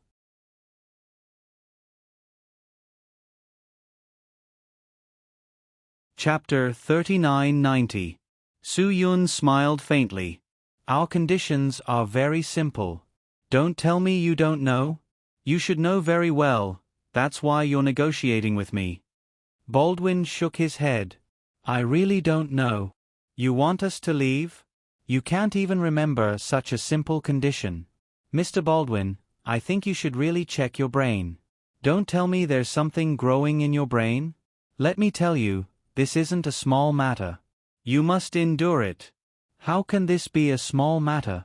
Baldwin smiled. This isn't a small matter at all. Mr. Su, before I raise this condition, shouldn't you first hand over the list of names you obtained from my study? Su Yun shook his head. Mr. Baldwin, this request is too much. I obtained it with my own ability, and you want me to hand it over to you? Isn't that inappropriate? Mr. Su's knowledge of robbing is quite good. Baldwin sneered. This originally belonged to me. I'm just asking you to return it. Don't tell me you're not willing to do this. This list is indeed yours, but the people on this list are Hua Xia people. Su Yun said, since we can't reach an agreement on the list, then there's no need to talk about the next step, right? There's no need for that. Su Yun smiled. Then we're preparing to attack, right? Ricky had always been swift and decisive in doing things. Since Su Yun had opened his mouth to accept the challenge, he didn't hesitate at all. He immediately gave the order. Prepare to attack. Boss. Natasha couldn't hold back and finally opened her mouth. Wait a moment. Baldwin raised his hand. Everyone, don't act rashly. Ricky clenched his right fist, and the mercenaries put down their guns. Stand by. Baldwin frowned and slowly said, Mr. Su, I can't agree to your conditions, but I'll raise a condition now to see if you can accept it. If you can accept it, it will be easier for us. Things will become very simple, and there won't be any trouble or risk between us. Su Yun's face was as calm as a lake.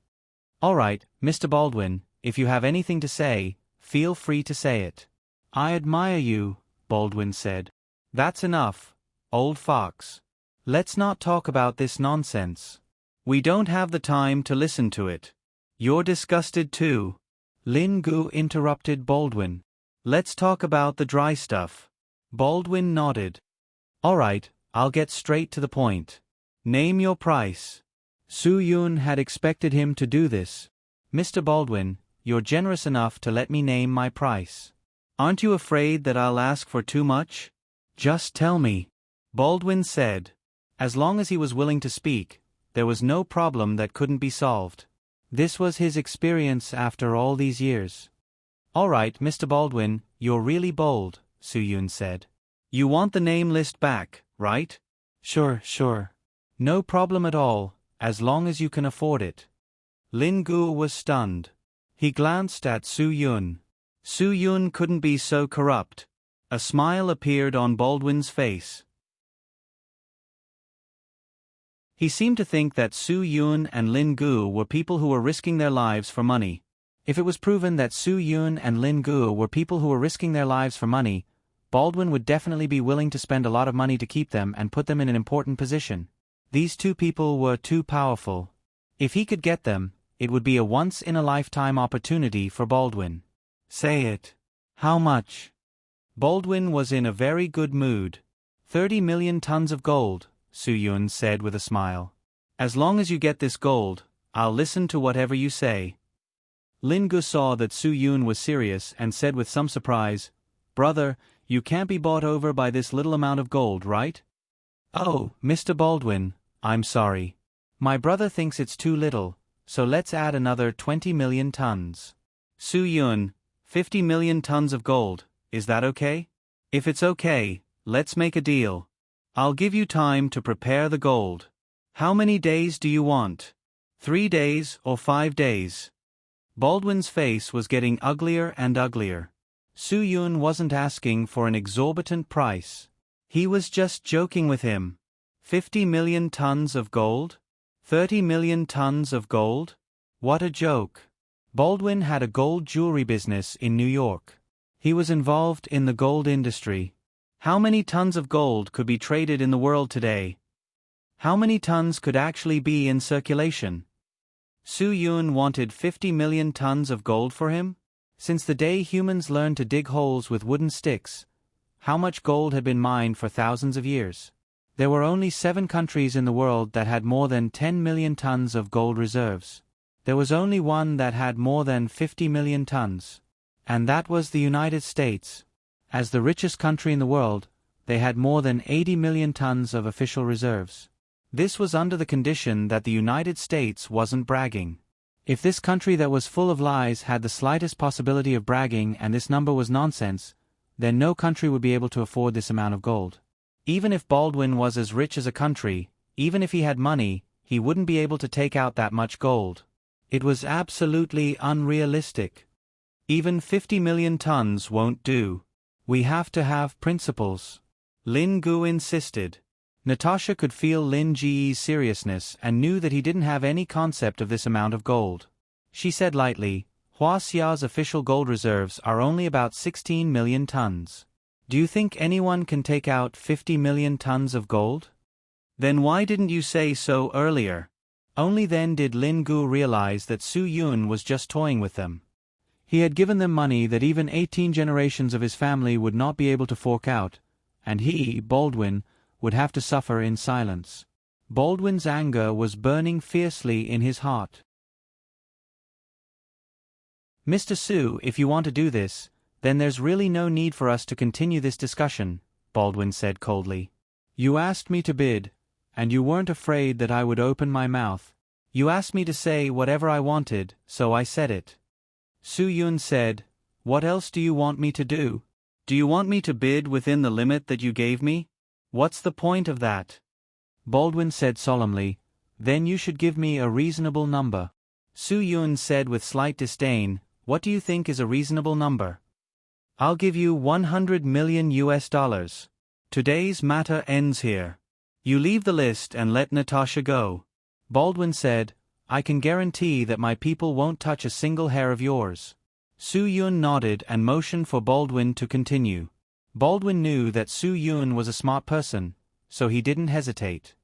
If you're willing to cooperate with me and do things for me in the future, I can give you a long-term, guaranteed commission.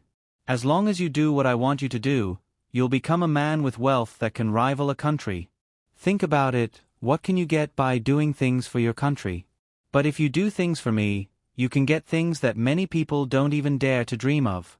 Alright, let's not talk about those useless things first. Drawing a pie to satisfy one's hunger is meaningless to me. Su Yun said, Let's talk about your 100 million US dollars. Do you think I'll agree to it? 100 million US dollars? Hee hee. How many people in the world can't earn that kind of money in their lifetime? Baldwin said, Let me tell you, 99.9% of the people can't earn that kind of money. Those who can earn that kind of money are the top figures in a certain field in the world. Wrong. Some small officials in Huaxia can earn that kind of money in 3 to 5 years as long as they have enough power, Su Yun said with a smile. Baldwin was stunned. Su Yun was right. Which one of the people on his list wasn't worth that kind of money? These people were very low-key. Not many ordinary people would recognize them. Then you should also know that even people with enough power have to take a huge risk to earn that kind of money, Baldwin said. Baldwin said, And if you take the money from me, all you need to do is put down the list and you can leave safely. Without waiting for Su Yun to speak, Baldwin changed the topic. But if you give up the money and want to take the list, you'll be taking a huge risk. Baldwin's words were a threat. It could also be said that it was a final ultimatum.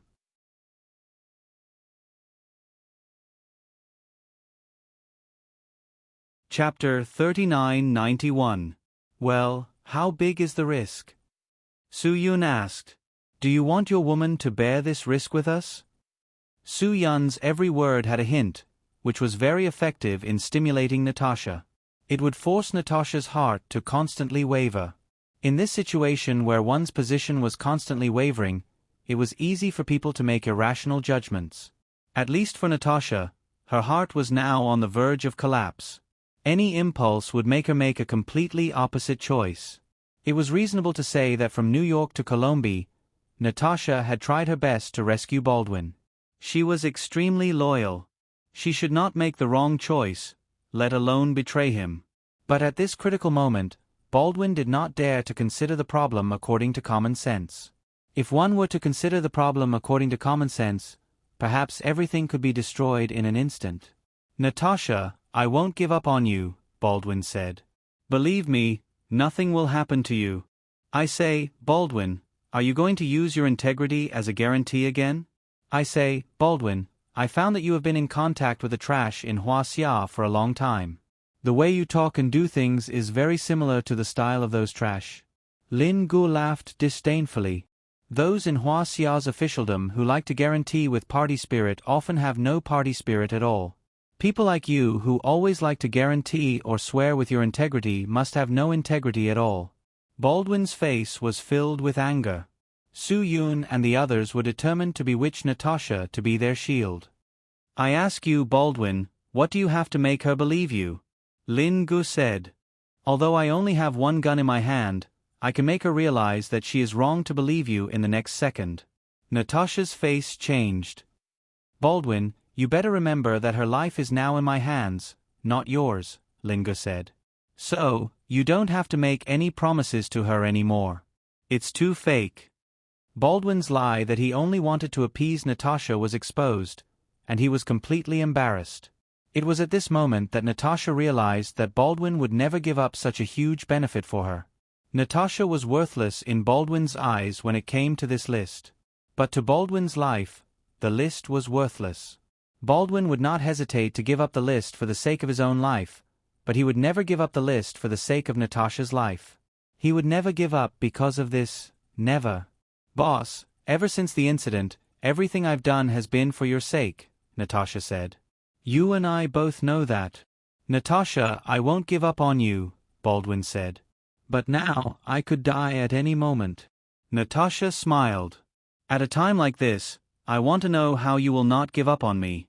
The list is in Mr. Su's hands. I saw him copy it into the USB drive with my own eyes. Boss, this is the last thing I can do for you. It was a final reminder. But at the same time, it was also a final farewell. This was the last thing Natasha could do for Baldwin. After this, she would no longer work for Baldwin. It was time for her to work for herself. Everyone understood the meaning behind her words. However, Su Yun did not know why this smart woman would choose to say something like that in such an inappropriate situation. Breaking off their relationship at this moment would put them in the most dangerous situation possible. Fortunately, both Su Yun and Natasha knew that Baldwin's men wanted to capture them alive. Thus, although there were countless guns aimed at them, not a single fatal bullet would fly out unless Baldwin gave the order. Natasha was already disheartened. At this critical moment, she had failed to get the words she wanted from Baldwin's mouth. Thus, she would no longer work for Baldwin. Move out. Ricky gave the order.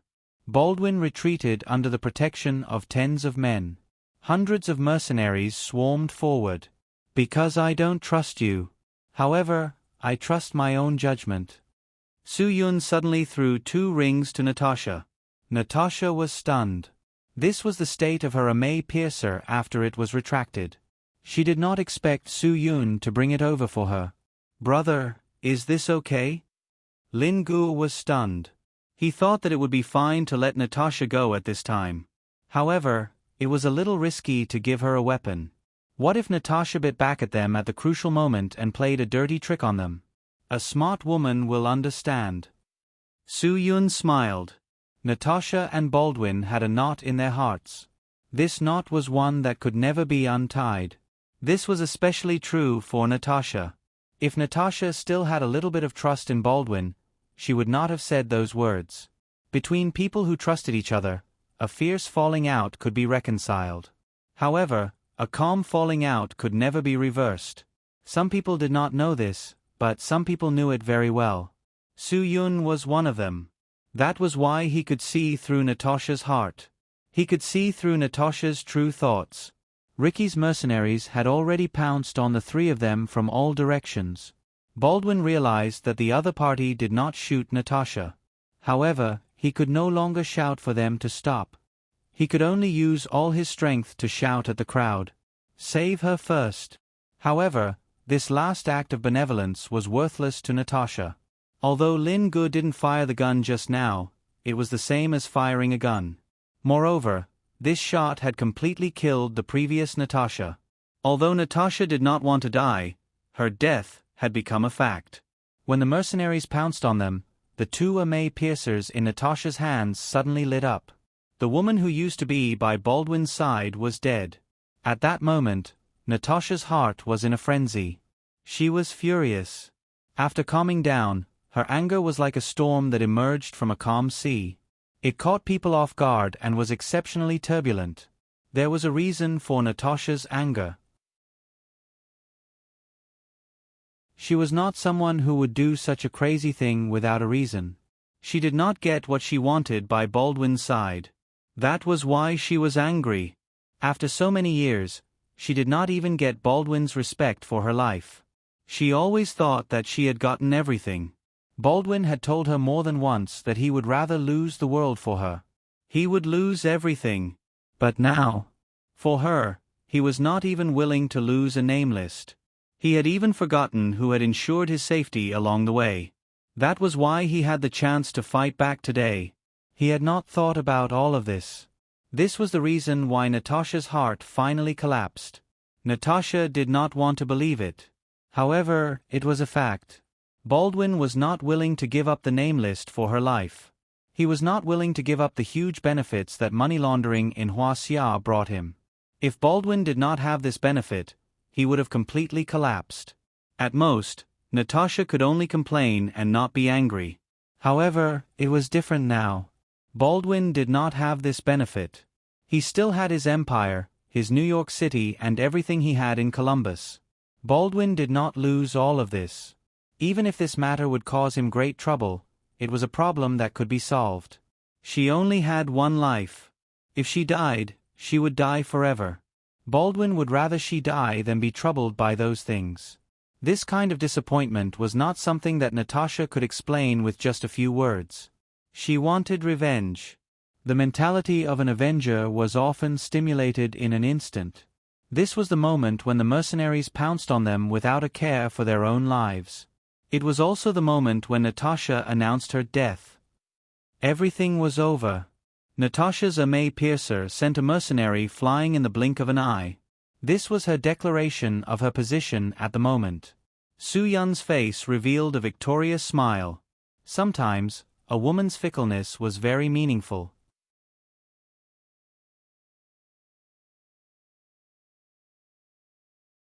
Chapter 3992. After Natasha sent one of the mercenaries flying, Baldwin no longer had any illusions about her. This smart woman wouldn't change her mind easily. More than one person had told him that Natasha was a woman who would never be matured. Although Natasha was very useful, she would let go of what she needed when she couldn't get what she wanted. Baldwin didn't believe it before, but after seeing it with his own eyes today, he finally believed it. What Natasha needed to be by his side wasn't something he could give her. Whatever, since things had already come to this, Baldwin didn't want to talk about it anymore. Let's end it now. Let's do it. Baldwin didn't need to say this. He knew Richie's character too well. As long as Richie didn't ask him to stop, he would treat anyone who stood on the opposite side as an enemy. It didn't matter if it was Natasha or Courtney, it was all the same to him. After Natasha sent one of the mercenaries flying, Richie no longer had any scruples. Anyone who hurt his subordinates was an enemy to him. He had to get an explanation for his subordinates who were injured or killed. Soo-yun and Lin Gu weren't idle either. Soo-yun wouldn't show mercy to the mercenaries who pounced on them. These guys were all people who valued money more than their lives. Unless they were killed in a single blow or lost their ability to fight, it would be a waste of energy. Their resistance to attacks was very strong. Even if their ribs were broken, they could still give 2 more punches. Su-yun didn't want to go on a killing spree in this villa and trigger the killing intent that was suppressed in his and Lin Ji's bones. Therefore, he could only choose to attack their vital points without killing them. The narrower the space, the easier it was to trigger the killing intent in a person's heart. This was Su-yun's experience. Su-yun himself had been tortured by this killing intent before, so he didn't want Lin Gu to be devoured by it. It didn't feel good. If Su-yun hadn't been lucky enough to get rid of it, he would probably still have to endure the pain and torment from the eruption of hostility. Because Su-yun was Lin Ji's wind vein, when Su-yun didn't directly kill, Lin Gu wouldn't kill without restraint. Since there was no longer a need to reserve the bullets for Natasha, Lin Gu had no reason not to fire to his heart's content. A gunshot rang out. The small pistol in Lin Ji's hand seemed to have grown eyes. All the bullets hit the enemy's knees. Several people fell to the ground. Lin Gu threw away the pistol in his hand and used Hungry Tiger Strike to knock away a mercenary who was about to attack Natasha. Natasha turned around to look at Lin Gu, her eyes flickering, as if she couldn't believe that Lin Gu had saved her. Just a few seconds ago, Lin Ji's gun was still pointed at her chin. "We'll let bygones be bygones," Lin Gu said. "Although Baldwin was unkind to you first, he will never forgive you for your injustice to him. Now your life is tied to us. You have to follow us wherever we go." While talking, Lin Gu knocked down 2 more people. The Amei piercer in Natasha's hand didn't stay idle, forcing all the people who were close to her to retreat. "If you break out of the encirclement with me, I can take you away from Columbus," Natasha said sternly. Su-yun kicked away the guy who came forward, turned around and said, "I'm afraid we can only go by water, right?" "Yes." The Amei piercer in Natasha's hand fluttered beautifully, and her footsteps also avoided the attacks of many mercenaries step by step. "Go by water and land in Florida. As long as we are on the land of the United States, they can't chase after us." Su-yun knocked down 2 more people. "With Baldwin here, the United States is also very powerful. As long as we don't go to New York, Los Angeles, or Chicago, there won't be any problem," Natasha said. "Although his power is great, it can't cover the whole country." "What about Miami? His power in Florida won't be too small, right?" Su-yun used a chokehold and knocked one of the mercenaries unconscious. Then, he turned around and kicked the other mercenary in the neck. The mercenary fell heavily to the ground as if he was weighed down by 1,000 pounds. His head hit the ground and blood splattered all over the ground. Natasha's Amei piercer pierced through one of the men's throat. She lifted her foot and kicked the man away. She looked at Su-yun. "Do you have plans in Miami?" "No."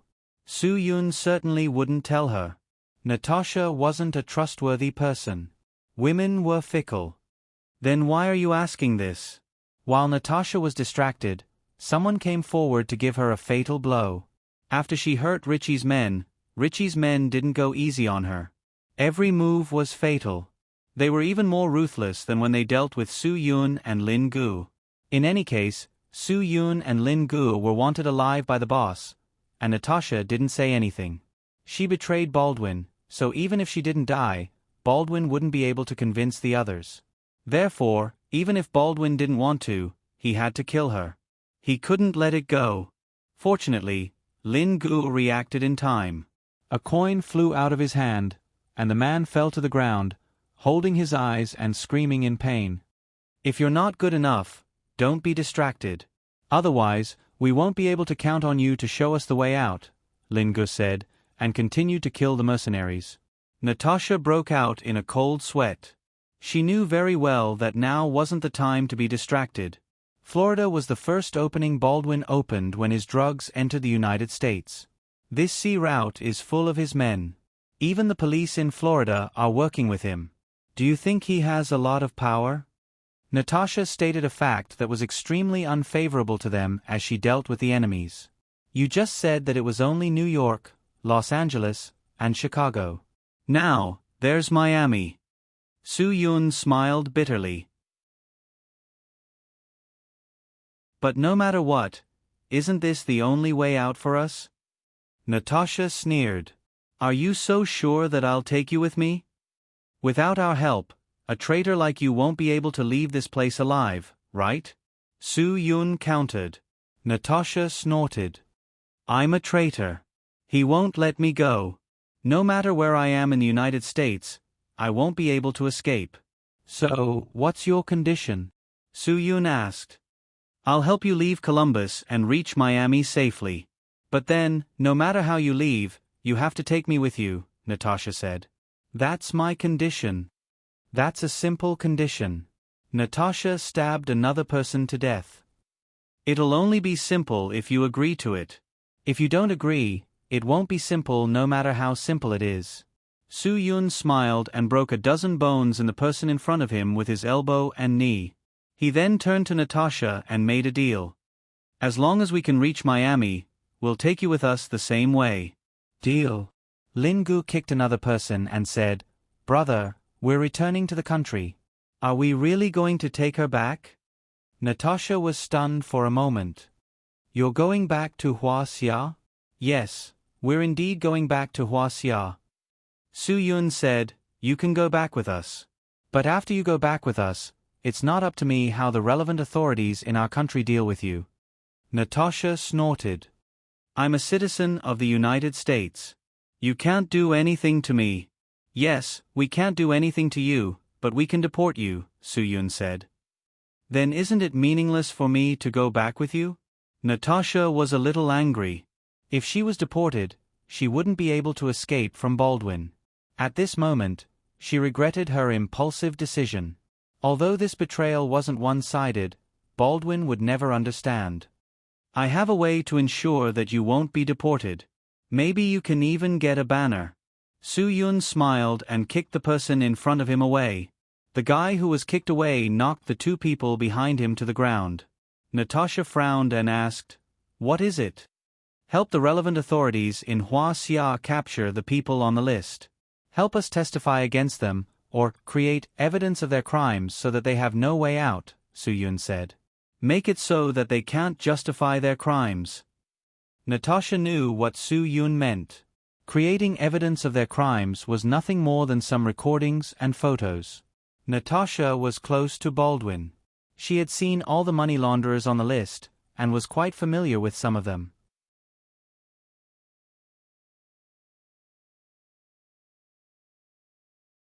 Chapter 3993. It had to be said that Su Yun's move was ruthless. If Natasha could be brought back to Huaxia to solve the crimes of the people on the list, it would be like adding wings to a tiger. As long as Natasha was willing to cooperate, the evidence would be irrefutable, and those people would be thrown off their horses. Su Yun hadn't thought of this step at first, but now that he had come this far, it would be a pity if he didn't take advantage of the situation to add the finishing touch. You really intend to use everything you can from me, Natasha said. Mr. Su, I can't help but admire you. You really are one of the few people with great wisdom in my life. You flatter me. Su Yun's heavy punch almost made a mercenary vomit his liver out. Richie saw that his mercenaries had already lost more than a dozen people. Although Natasha had stabbed 2 people to death and the others weren't in any danger, they were all seriously injured and unable to fight. If this continued, it wouldn't do. Baldwin wanted them alive, and there was no way to shoot in this situation. Richie had no choice but to take off his jacket and pull out a bayonet from his back to join the group battle. When Su Yun and Lin Gu saw the weapon in Richie's hand, they couldn't help but be surprised. A tri-edged bayonet. This guy was actually using Huaxia's 5 to 6 tri-edged bayonet. Richie was a foreigner, but he didn't use those advanced foreign tactical knives. Instead, he had a 5 to 6 tri-edged bayonet on his back. It was really unbelievable. Su Yun and Lin Gu weren't unfamiliar with this weapon. Even many of the ruthless hooligans on the streets of China were familiar with it. Ruthless people would use this weapon when they fought. The 5 to 6 tri-edged bayonet had a tri-edged blade. The tri-edged bayonet wasn't like the blood groove that many people had in mind. The purpose of the tri-edged bayonet was to reduce the weight while maintaining the sturdiness of the bayonet. There was an old saying, "You can break my axe, but you also lack my qi." The Duke of Zhou went on an expedition to the east, and the 4 kingdoms were his qi. This qi was a type of weapon. Its blade was as sharp as a chisel, and it was equivalent to the 5 or 6 styles of the 3-edged military knife. Piao piao, piao piao, piao piao, piao nai triangular piao. That was the ancestor of Hua Xia's triangular military spear. Although the tri-edged bayonet was the pinnacle of ancient Chinese weaponry, its shortcomings were very obvious. Its function was too simple. It lacked the many functions that modern bayonets had, such as cutting, sawing, and cutting. In modern warfare, all kinds of combat and stealth assassination were no longer the main functions of knives. The use of cold weapons was almost always reflected in the process of fighting in the wild, and even in the process of fighting, cutting and slashing was equally important, and not just relying solely on stabbing. Another point was the triangular structure. Compared to folding knives and claw knives, the size of the triangular blade was not just a little bit larger.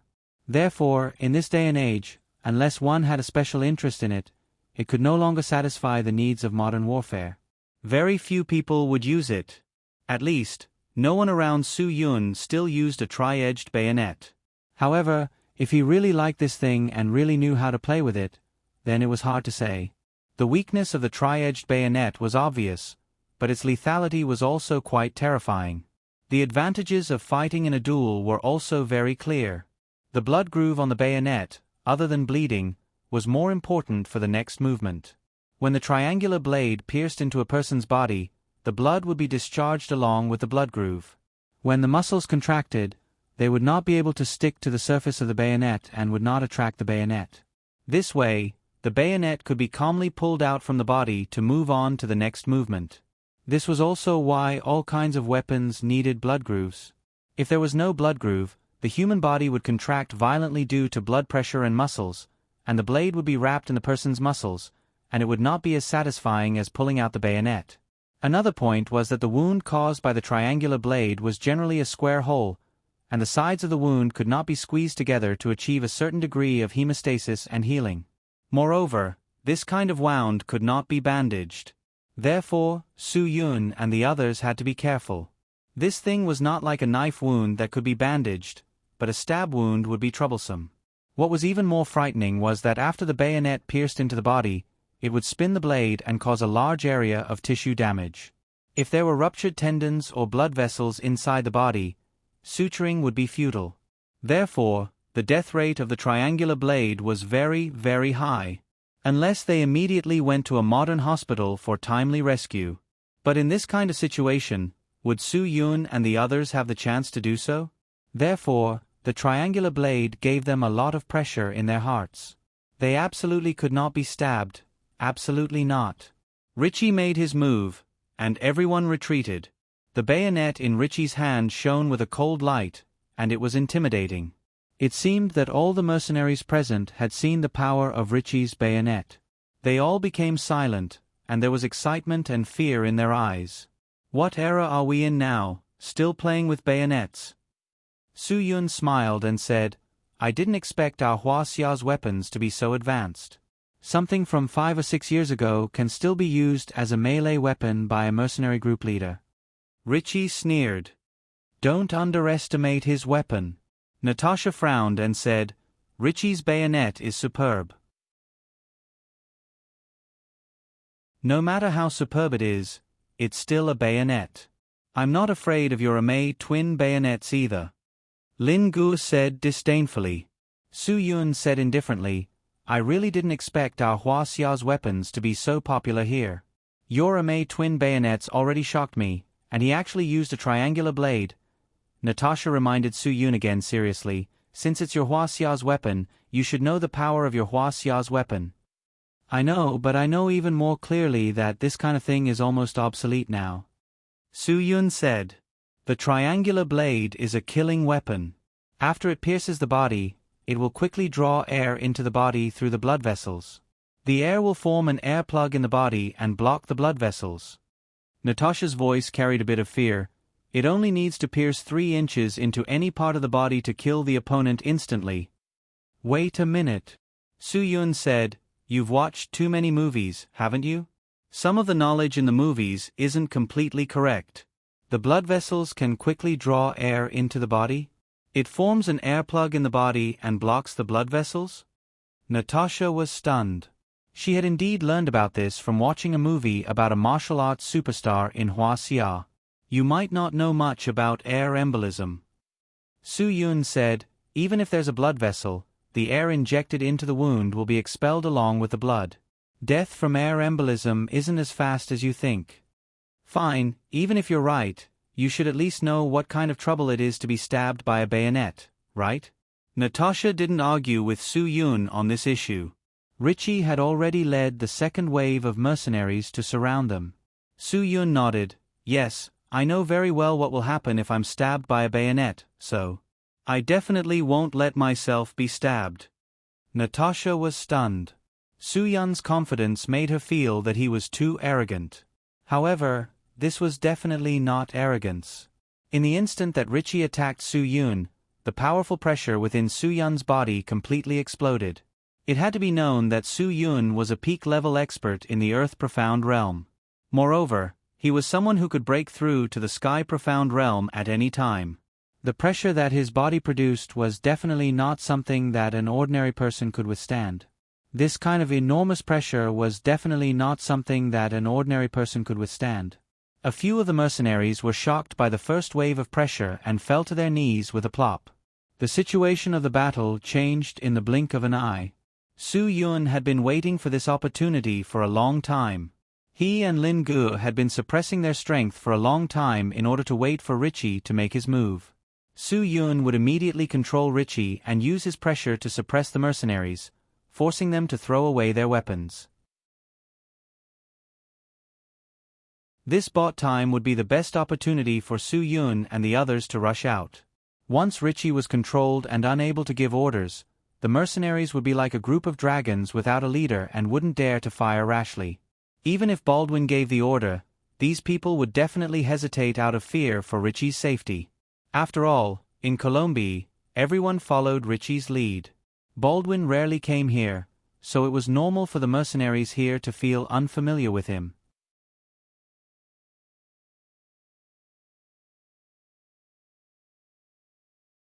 Chapter 3994. In the blink of an eye, Su Yun appeared in front of Richie. Richie had crawled out from a pile of corpses, so even in the face of Su Yun's powerful pressure, he wasn't petrified like the other mercenaries. Richie was only startled for a moment, but he quickly reacted. Facing Su Yun, he instantly stabbed the tri-edge bayonet in his hand at Su Yun's chest. If this stab hit, Su Yun would be dead for sure no matter how powerful he was. In the blink of an eye, Su Yun dodged the stab and raised his elbow to strike Richie. Richie knew that he had nowhere to dodge, so he directly raised his bayonet to block. Unfortunately, he was a fraction of a second too late, and there was no turning back. Su Yun's elbow hit Richie, and Richie's body fell back like a kite with its string cut. As the leader of a mercenary group, if one didn't have a certain level of strength, they definitely wouldn't be able to establish themselves.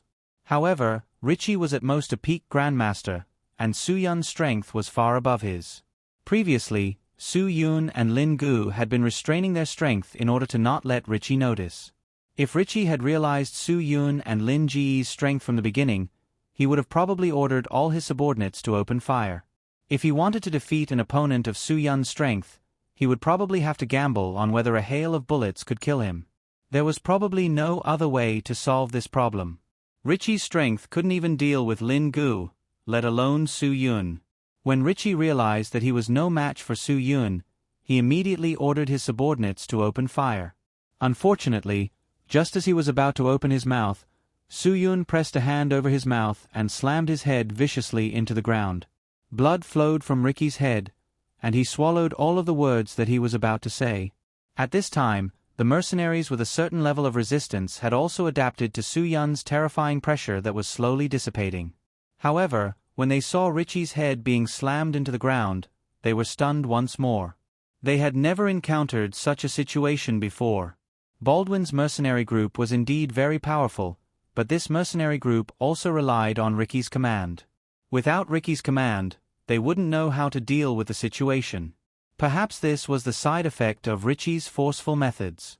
Normally, the mercenaries relied on him too much. Su Yun was very clear that a group without a leader would have their fighting strength greatly reduced. This was why he wanted to capture the leader first. Ricky had never thought that he wouldn't even be able to withstand a single blow from this opponent. The feeling in his heart was no longer a sense of defeat, but a kind of fear. A deep sense of fear made Ricky almost collapse. In all these years, Richie had never experienced such a feeling of despair. His opponent's overwhelming strength made him panic. Lin Gu knew that the time had come. He grabbed Natasha's wrist. "Let's go." Natasha didn't even have time to react before she was dragged away by Lin Gu. Baldwin, who was shocked by the pressure, finally came back to his senses. He flew into a rage. Catch them! Only then did the mercenaries come back to their senses. However, Lin Gu had already broken through their line of defense with Natasha and brushed past the furious Baldwin. Natasha gave Baldwin a resentful look. Baldwin could see that Natasha was utterly disappointed in him from that look. Wasn't he also extremely disappointed in Natasha? Could it be that Natasha had a reason to betray him just because of this? Was this Natasha's so-called loyalty? Baldwin, who had always placed himself high above others, didn't realize his mistake at all. In Baldwin's eyes, he was always right. Therefore, even when he and Natasha's eyes met, there wasn't the slightest bit of regret or annoyance in his eyes. At this moment, Natasha's heart had completely fallen into the abyss. Even if Baldwin had a trace of regret or annoyance, Natasha would have hesitated about her next move. As long as she could feel that Baldwin felt guilty towards her, she wouldn't betray him so thoroughly. However, the final exchange of gazes made Natasha completely despair. She had actually worked so hard for a person who was hypocritical to her for so many years. She had given so many feelings, but she didn't get any sincere feelings in return. For a woman who wanted an equivalent return, this was absolutely unforgivable. Under Su Yun's control and the impact to his head, Ricky had now entered a state of speechlessness. He really wanted to order his subordinates to shoot and kill the other party. Although Ricky had almost lost his ability to fight, Su Yun still held him hostage and followed closely behind Lin Gu and Natasha. When the mercenaries saw that their captain was being held hostage, they didn't dare to fire rashly. No one had given the order to begin with, and now their captain was being held hostage. In this moment of hesitation, Su Yun had already run more than 10 meters away with Ricky. Baldwin, who was burning with anger, finally realized the other party's plan. He roared at the people around him, "Trash! What are you all standing there for? Shoot! A bunch of useless idiots! Trash!" The mercenaries instantly fell into hesitation when they heard Baldwin's order. This was their instinctive reaction. Because Baldwin had asked Ricky to order them to capture them alive, but now he was asking them to shoot. How could they not hesitate? After all, Baldwin wasn't their captain. If it was Captain Ricky who gave the order, they would not hesitate to shoot even if it was a conditioned reflex. However, Baldwin's order didn't cause them to have a conditioned reflex. Therefore, no one reacted immediately after the order was given. Although there was only a delay of 1 or 2 seconds, Lin Gu and Natasha had already gotten into the car. "Shoot!" Baldwin roared angrily. This group of trash didn't even execute his order immediately. This was enough for him to kill all of these bastards. This group of trash is really too disappointing. When Baldwin gave the second order, the mercenaries realized that he was the real boss. He had the right to give orders directly to their captain, let alone them. The mercenaries finally realized that they had to follow their boss's orders immediately. However, a figure was thrown back in the air. Everyone focused their eyes. The person who was thrown back in the air was actually Ricky. The mercenaries who were about to shoot stopped what they were doing. They couldn't pull the trigger in the face of Ricky, who was flying toward them. This was their boss, the one who made them eat and earn money. Ricky's body fell heavily to the ground and rolled more than 10 times before he reached Baldwin's feet. All the mercenaries were stunned. Their eyes fell on Ricky. Ricky's life was the most important thing to them now. Baldwin looked at Ricky, who was like a chicken in the hands of the other party, and his heart was in turmoil. He didn't expect Su Yun to have such terrifying strength. This guy hid his strength well. If he could really use this kind of person, it would be too amazing. What are you all looking at? Baldwin was completely hysterical. Let them die. Let them all go to hell. However, when Baldwin finished speaking, Su Yun had already jumped into the car. Natasha started the car and sped away. Only then did the mercenaries' gunshots ring out, and the bullets only disappeared in the smoke and dust raised by the cars. The sound of bullets didn't stop for a long time. The police would probably come knocking soon. However, Baldwin couldn't care less about the police now. The list was still in Su Yun's hands. He couldn't let them escape with the list. Chase after them. You must kill that Su Yun. Kill him. Kill him. You must get the list back. Baldwin screamed hysterically. Otherwise, I'll kill all of you. People who were in a frenzy didn't care about what they said.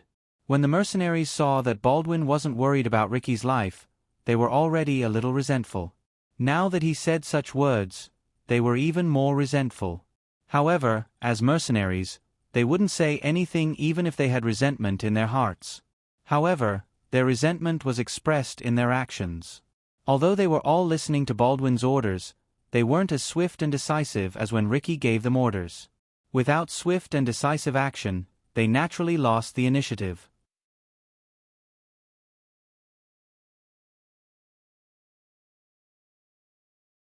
Chapter 3995.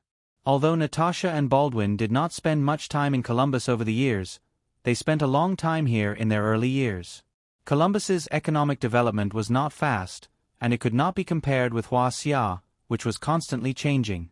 Therefore, although she did not spend much time in Columbus over the years, she still knew every street and alley here. If it were not for Natasha driving personally, Su Yun and Lin Guo would not have been able to drive so fast. There was no way to speed up without a clear destination. But Natasha was different. She knew very well where to get a speedboat to go out to sea as quickly as possible. She also knew which place was not controlled by Baldwin. Don't underestimate these small elements. It was precisely because of these small elements that they could quickly get rid of the pursuers. Natasha took alleys that were barely wide enough for a single car to pass through, which gave the pursuers a lot of trouble. The pursuers couldn't do anything about the dozens of cars that swarmed them, which gave them a very high speed limit. You're really good. You're really familiar with the route. This is really a bit beyond my expectations. Lin Guo said, Brother, if it weren't for this beauty's help at the critical moment, we really wouldn't have escaped so easily. Su Yun smiled slightly. Of course. This time, it is indeed thanks to Natasha. Otherwise, we really might have died here. You two don't have to say this to me. I'm not doing this for you. I'm doing this for myself. Of course, we know this. Su Yun, it's because I can see that you are a person who loves yourself very much and can do anything for yourself that I dare to bet like this. In fact, Natasha had already seen that all the roads she took today were in Su Yun's plan. Although Natasha was not sure how many plans Su Yun had made, this one was definitely tailor-made for her. And she really did not let Su Yun down. She followed Su Yun's plan step by step. By the time Natasha realized this, she had already fallen into Su Yun's trap. There was no way to change it even if she wanted to. This was where Su Yun's magic was. Natasha lost to Su Yun on this point and was sincerely convinced. You made the right choice, Su Yun. This road is also the right one. Natasha looked at Su Yun. In your other plans, don't I have a way to survive? Su Yun smiled but did not say anything. Lin Guo said, What do you think? If you can't be used by us, then what's the point of keeping you? You're stronger than that Ricky, and you're also smarter than him. You're Baldwin's best strategist. Give us a reason to keep you around to help our opponent. Natasha's face was livid. It seems that I made the right choice. Of course, your choice is not wrong. Not only is it not wrong, but it is also very correct, Su-Yun. Your choice has led you to the most perfect road for you. You have to admit this, right? What do I have to admit? This is the most perfect road for me? Natasha sneered. In the words of your Huaxia people, I am forcing Liangshan. I didn't want to do this at all. You gave me this path, so I had no choice but to do it. That's still better than being used by Baldwin for a lifetime and then being abandoned, right? Lin Gu said disdainfully. Do you really think you can become Empress Wu Zetian's woman? Stop dreaming. Immediately use all connections to seal the road and check the car. We must not let Natasha escape with them. Baldwin's fingers trembled as he held the phone. This was the most painful moment of his life. Boss, this is impossible, right? How can Natasha betray us? I don't believe it. The person on the other end of the phone shook his head and said, Don't worry. I believe Natasha must be setting up a trap for them. Trap? Do you think I am a 3-year-old child? If she wanted to set up a trap, she would have signaled me with her eyes. However, when she left, her eyes were warning me. Baldwin was furious. She wants me to regret it. The person on the other end of the phone could hear Baldwin's concern and nodded. Boss, don't worry. I will definitely stop them. I have already tracked down the car's location. I will arrange for people to set up a blockade. Right away. Baldwin hung up the phone. In Columbus, Baldwin, was someone who could cover the sky with one hand. He wanted to see who had the ability to escape right under his nose. He wanted Natasha to know the consequences of betraying him. He wanted her to regret her choice. As his woman, even if she had to choose death, she would never choose to betray him. Baldwin would never allow such a thing to happen to him. Never. Just as Natasha's car was heading toward the second intersection, an armed car suddenly rushed out. Natasha was the first to notice the situation. Without hesitation, she stepped on the accelerator and rushed forward. She needed to race against the car on the other side. As long as she could reach the first intersection, she would be able to escape the blockade. The armed car also stepped on the accelerator without hesitation. They were not afraid even if it was a head-on collision. Su-Yun and Lin Gu realized that they were in big trouble now. The other party must have tracked down the location of their car. That way, they could make a prediction and intercept them in advance. Natasha's driving skills were quite good. She reached the first intersection first. With a beautiful drift, the car slid into the crosswalk. Although the back of the car slammed heavily into a lamppost by the side of the road, it still managed to squeeze in. The armed car also wanted to drift and give chase. However, because its body was too wide, it was stuck. Although it was unable to give chase, it had cut off Su-Yun and Lin Ji's escape route. However, at that moment, another car appeared in front of them.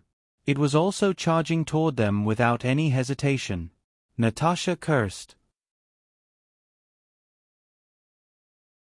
However, now that things had developed to this point, she could not change the current situation. There was no way she could avoid this problem. This problem had reached a level that she could not solve. Pigeon. Get ready to attack. As he spoke, Su-Yun opened the sunroof. Lin Ji's figure jumped out of the car's sunroof. His entire body bounced over 10 meters across the roof of the car and landed on the roof of the car on the other side. The people in the car raised their guns and prepared to shoot up. However, Lin Gu was one step faster. He punched through the sunroof, grabbed the shooter's wrist and twisted it. With a bang, the driver was killed. Lin Gu entered through the sunroof and unceremoniously twisted the driver's arm. The car lost control and slammed into the wall. After entering the car, Lin Gu shifted the car's gear to neutral. Then, he punched the eyes of the guy in the front passenger seat. After that, he pushed the dead driver out of the car while the other party screamed. Then, he got up and kicked the guy in the front passenger seat unconscious. Then, he put the car into reverse gear and quickly reversed the car. Natasha, who had already stopped the car, was so shocked that she could not close her mouth for a long time. It was only after Su Yun reminded her that she quickly stepped on the accelerator. After Lin Gu reversed the car out of the narrow alley, he went through the sunroof again. He waited for Natasha's car to come out. Then, he jumped back onto the roof of the car and entered through the sunroof again. His movements were smooth and not sloppy at all. Not bad. You are becoming more and more skilled, Su Yun said. Lin Gu chuckled. Brother, don't praise me. I get arrogant easily. If I can't even do such a small thing well, wouldn't it be embarrassing for me to come out with you? Natasha did not have the time to praise him. There was still 12 kilometers to go before they reached the port. If there were people chasing them along the way, it would be too troublesome. Let's take the main road. At least we won't be stuck in a dead end, Su Yun said. Are you kidding me? Natasha was stunned. Do you know how many cars will block us if we take the main road? Lin Gu patted Natasha's shoulder from the back seat. You go from the back and show us the way. Leave the driving to my brother. Natasha was at a loss. She did not know how to choose. Su Yun nodded, indicating for her to follow Lin Ge's instructions. Natasha was about to stop the car when Su Yun reached out and held the steering wheel. He indicated for Natasha to go between the front seats and the back seat. There was no need to stop the car. Isn't this too crazy? Natasha never thought that this guy would actually do this. However, since it had come to this, she did not hesitate. She stepped on the accelerator and went into the back seat of the car. Before Natasha could sit down, she felt the car slow down and speed up again. She looked back and saw that Su Yun was already sitting in the driver's seat.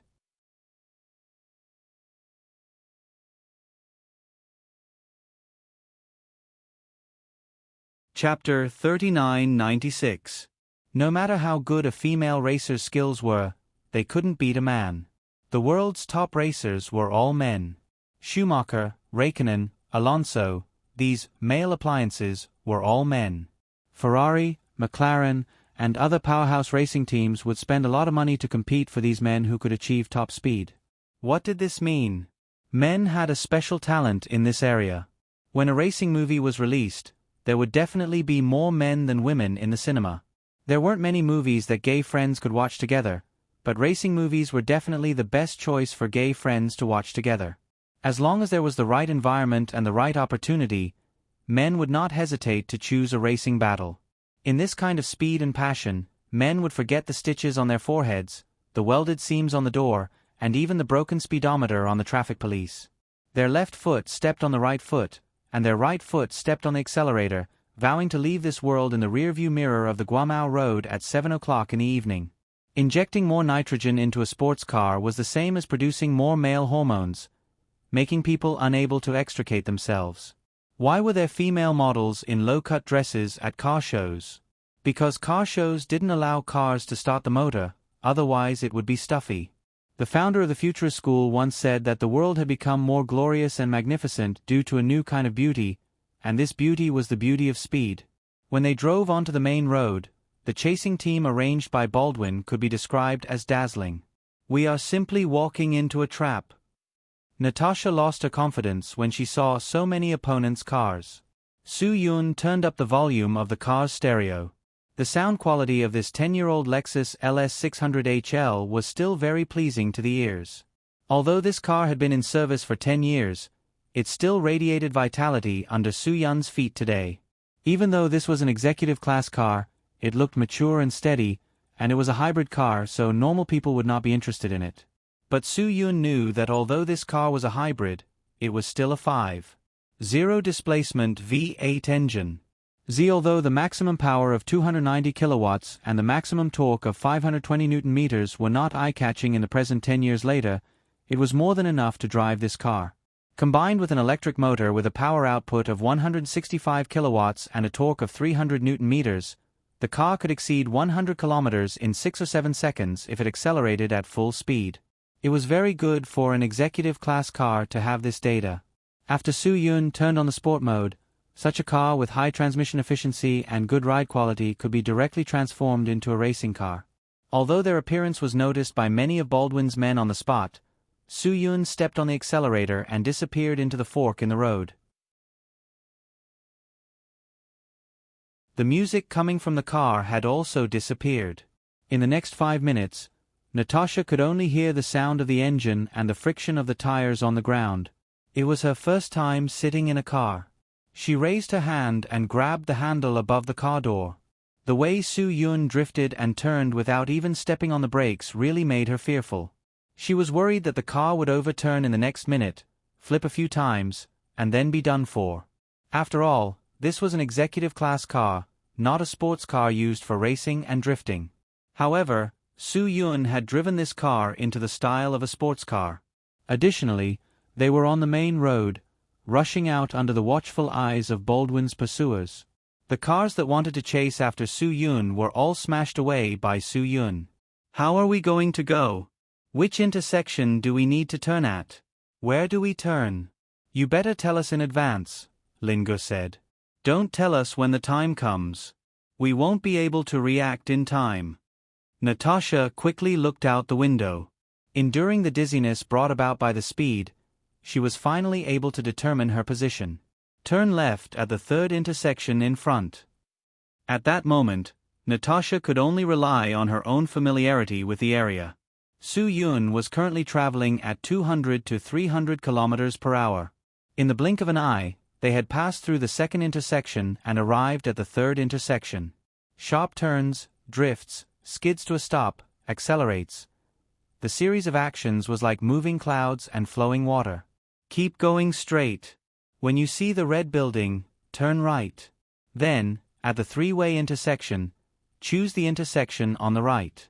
Keep going straight until you reach a road where you can see the sea. Turn left on that road for another 3,000 meters. Then, there will be a T-shaped intersection heading south. Just go straight south for another 3,000 meters and you will reach it." Natasha told Su-yun everything she knew about the map in her mind. She did not believe that she could last long in this car. Thus, before her mind became completely muddled, she quickly told him everything she needed to know. At that moment, Natasha's trust in Su-yun was greater than her trust in herself. She believed that given Su-yun's brain power, she only needed to say it once for Su-yun to remember it. Su-yun did not make any response. He kept the accelerator on the ground and avoided the emergencies on the road. His speed was not affected at all. Although the pursuing vehicles were far away, they did not give up. None of the vehicles that tried to intercept them could really cause trouble for Su-yun. Either they had been broken through by Su-yun before the blockage, or they were scared by the momentum of Su-yun's car during the blockage. Even if there were those who wanted to perish together with Su-yun at the cost of their lives, Su-yun managed to avoid them at the most critical moment. In short, Su-yun met gods, and slay ghosts along the way. Anyone who wanted to cause trouble for him was all defeated by him, and they were all in pieces. When the car arrived at a port where some small and medium-sized speedboats were parked according to Natasha's instructions, Natasha quickly opened the door and got out of the car. Then, she vomited. This feeling of dizziness made her unable to control her physiological ability. Her internal organs seemed to have been stirred into a mess. "Beauty, you can't do this." Lingu smiled. "Can you still take a boat? Stop talking nonsense." After Natasha vomited everything in her mouth, she raised her head and glared at Lingu. A person who was in charge of the boats at the small dock appeared in their field of vision. When he saw Natasha, he immediately greeted her. "Miss Natasha, what's wrong with you? Give me the key right now, quick." Natasha said. The person who was in charge of the boats at the dock quickly took out a bunch of keys, then found the key to Natasha's speedboat and handed it to her. "Miss Natasha, what's going on? Did something happen? Do you need my help?" Natasha glanced at the person who was in charge of the boats. "You can't help me. You should think of a way to help yourself first. Leave here quickly. Otherwise, the people who catch up with you may kill you." The person who was in charge of the boats was stunned. Why would they kill me? I didn't do anything wrong. Let me go. This is enough for them to kill you." Natasha glared at him. "If you want to live, Leave here quickly. Pretend that you don't know anything. Don't blame me for not warning you. After Natasha finished speaking, she took Su Yun and Lin Gu directly to her private speedboat that was parked there. The speedboat wasn't big, but it had no problem holding 7 or 8 people. Natasha skillfully steered the boat, then told Su Yun and Lin Gu, "There are guns in the cupboard in the corner of the cabin. The code to unlock the cupboard is 332,551. Lin Gu didn't wait for a moment and went to look for weapons. After opening the cupboard in the corner, he found a lot of guns and ammo. A Russian-made SV-99 first appeared in front of Lin Ge's eyes. The SV-99 was a small-caliber, lightweight, close-range sniper rifle designed by a company in Russia specifically for the Russian Special Forces. Nowadays, the design of sniper rifles all over the world was increasing the power and range.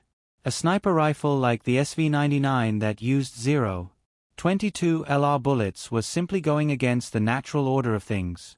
Many weapon designers who had participated in the design of assault rifles or large-caliber sniper rifles mocked the use of .22 LR bullets for sniper rifles. They said that this thing could only kill flies, which meant that this kind of ammunition was not suitable to be used as ammunition for combat weapons, especially for sniper rifles.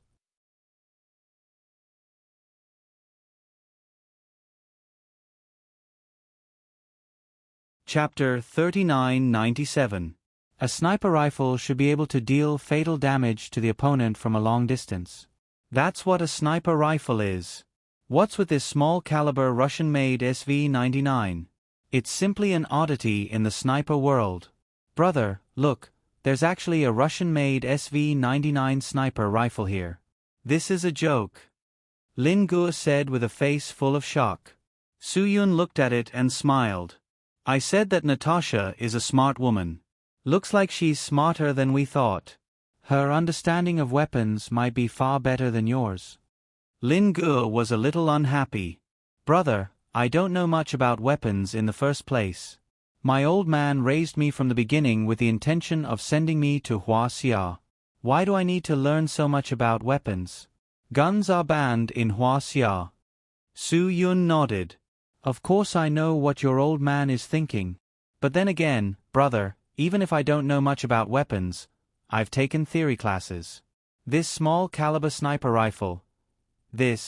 What can it be used for? Lin Gu said helplessly. He definitely wasn't completely ignorant about weapons. He had just said it out of anger. Su Yun picked up a Russian-made SV-99 and said, "There's a precedent for using a .22 LR caliber weapon in a sniper battle. During the Vietnam War, the Viet Cong agents often used the old TOZ small-caliber rifle as a close-range sniper rifle. They achieved considerable success in urban battles." Lin Gu was stunned. This wasn't about weapons knowledge. This was historical knowledge. According to the reports of snipers who participated in operations in Chechnya, normal .22 LR caliber Sobel hunting rifles were often used in sniper battles in Grozny. Some smart guys even installed plastic bottles with holes at the bottom of the guns as silencers, Su Yun said. They said that this type of rifle is very light and is quite accurate at close range. Lin Gu finally understood why this type of small-caliber sniper rifle still existed. Silence and accuracy are important factors in making this type of weapon an effective anti-personnel weapon. If a target is within 100 meters, there's no need to aim at the torso at all. It's easy to aim at the exposed neck and head, Su Yun said. Now you know why this type of weapon exists, right? Lin Gu nodded. Understood. The advantages of using the .22 LR caliber as a silencer were very obvious. One of them was that the sound was very low. Although the effective range was probably shorter than other sniper rifles, and the power was much lower, it was enough to be used at close range. However, this type of sniper rifle had very little recoil, and it was much more stable than other sniper rifles. The stability here did not mean that lying on the ground would provide a good environment to calculate the wind speed and calculate all kinds of things. The stability here referred to the fact that on a speedboat moving at high speed, if the other speedboat was also moving at high speed, The Russian-made SV-99 would obviously have the advantage if they were to snipe at the same speed. That was why Su Yun said that it was a very smart choice for Natasha to prepare this type of gun on the ship. The speedboat had already rushed into the sea. At this time, even if Baldwin's people chased after them, they would have to use boats to chase. If they used boats to chase, they would have to shoot at close range to be effective. It would be very difficult to hit from a long distance. At this time, Su Yun had a Russian-made SV-99 sniper rifle that could easily hit targets within 100 meters. It was simply enough to make this gun a demon in the hearts of the enemy. Then, Lin Gu took out a Type 89 heavy machine gun. She's really good. She knows how to choose a weapon, Lin Gu said. I like this one. If you like it, then carry it. It might be useful later. Su Yun smiled. The Type 89 heavy machine gun was a powerful 12.7 mm heavy machine gun. It could be used to kill enemy groups, suppress light firepower, and destroy light armored targets. This meant that even if Baldwin arranged for speedboats to chase after them, they would have a weapon that could suppress the enemy's speedboats. Speedboats were not as sturdy as light armor. They would definitely not be able to withstand it. This was the world's lightest large-caliber machine gun. Its body could be carried by one person. Lin Gu would definitely be flexible in using it later. There was another important point. The Type 89 heavy machine gun used a short recoil barrel, a gas-guided hybrid automatic principle, a rotating locking mechanism, a ring-shaped lever transmission mechanism for the ammunition feeding system, and a spherical hinge structure for the gun frame. The ammunition feeding mechanism and the gun frame were the first of its kind, and the ammunition feeding system used a ring-shaped lever as a transmission mechanism. It was precisely because of its simple structure that it was quite stable and easy to use. Even if there was a fault, it was very easy to fix it. It was not a waste of time. A 12.7 mm bullet hitting any part of the human body had a mortality rate of more than 90%. It was definitely a Reaper. The sea battle would definitely not be too far away. Their ship had a sniper rifle that could fight at close range and a heavy machine gun that could deal with long-range attacks. Even if Baldwin's people really went crazy and arranged for speedboats to chase after them, Su Yun and the others could easily deal with them. Natasha's was a small to medium-sized speedboat. Its performance was very good and its speed was very fast. As long as the speedboat was the same size or larger than it, it was almost certain that they would not be able to catch up with them. The only thing that could catch up with them was a small speedboat, the kind with 2 people. That kind of speed was absolutely fast and could definitely catch up with them.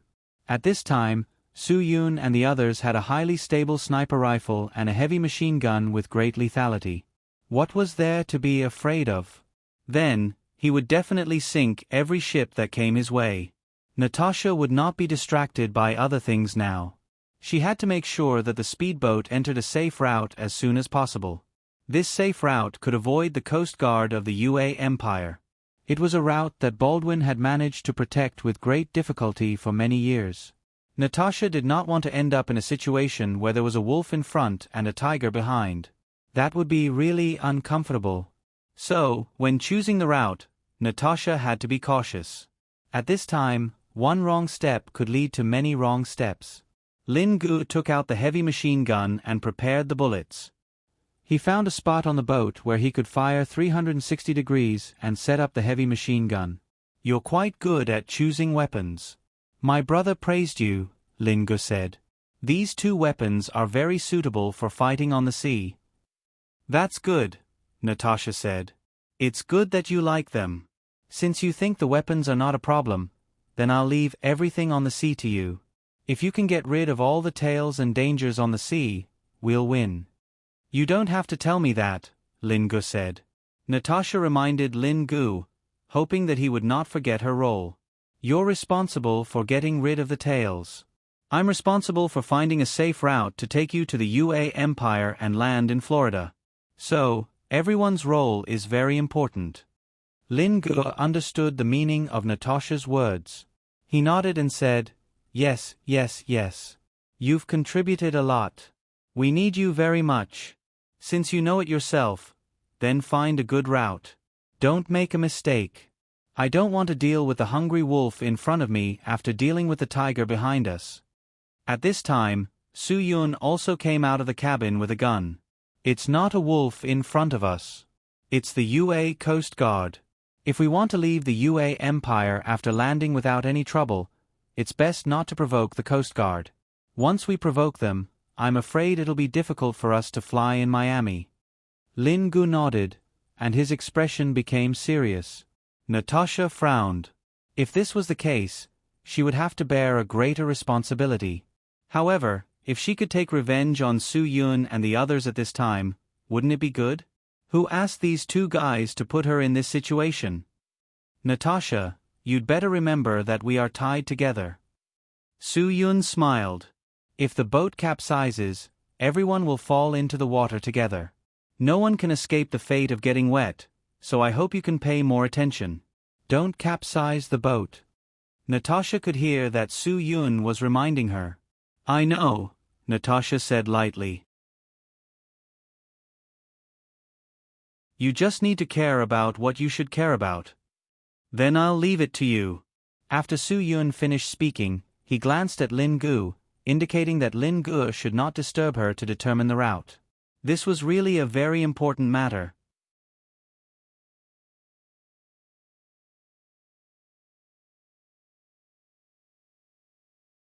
Chapter 3998. As expected, Baldwin did not disappoint Su Yun. About half an hour after their speedboat left, the sea was no longer calm. What Su Yun and Lin Gu did not expect was that the first thing to cause trouble for them was not the pursuers behind them, but the blockade in front of them. When Natasha discovered the blockade in front of them, she immediately warned Su Yun and Lin Gu. Lin Gu looked over. Brother, there are 3 speedboats the same size as us. Could they be sightseeing on the sea? Absolutely impossible. Natasha was very certain. She immediately denied Lin Ji's guess. I guarantee that there have never been any tourists on this sea route. The sea is so big, and there are no blockades. Who can be sure that there won't be any tourists who accidentally come in here? Lin Gu frowned. If they rashly open fire at this distance and hurt innocent people, it would be a great sin. Tourists would never appear in a place like this. Su Yun smiled. If I were Baldwin, I'd definitely deal with the US Navy and completely seal off the sea route. Otherwise, I'd just give up on the poison line on the sea route. Lin Gu was stunned for a moment. If the US Coast Guard doesn't do anything to the US authorities, he might be able to keep his position. But if he doesn't do anything to Baldwin's request, do you think Baldwin won't make him spit out everything he took? Su Yun smiled. When he put it that way, Lin Gu felt that it made sense. That was indeed the case. Otherwise, why would Su Yun make such wild guesses? Su Yun's cautiousness was not something Lin Gu could compare to. Brother, what do we do? Shoot. Don't act rashly. Shooting at this distance on the sea is almost impossible, Su Yun said. The sea was turbulent, and all the boats on the sea were constantly swaying up and down. So, shooting at a time when they had just confirmed that there were boats on the other side would only be a waste of bullets. All right.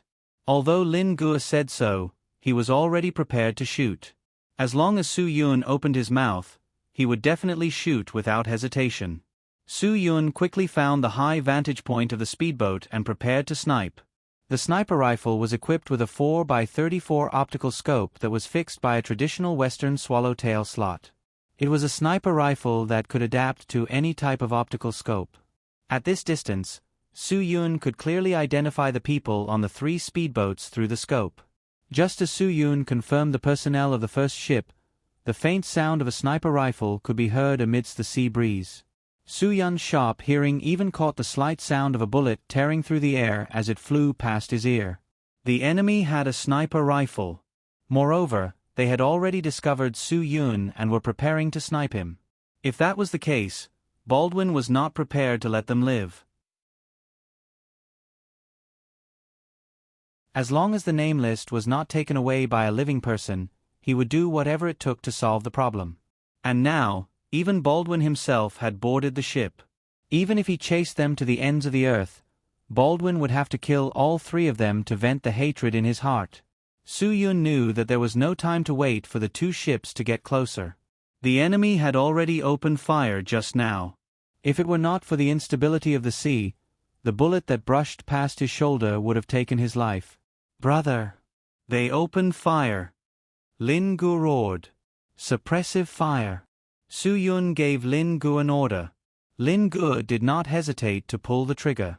The advantage of a heavy machine gun on the open sea instantly became apparent. The sound of gunfire could be heard on the sea. Even if it was not accurate, it could still suppress the enemy's firepower and make them worry about whether they would hit their target. Su Yun knew that it was impossible to hit them at this time.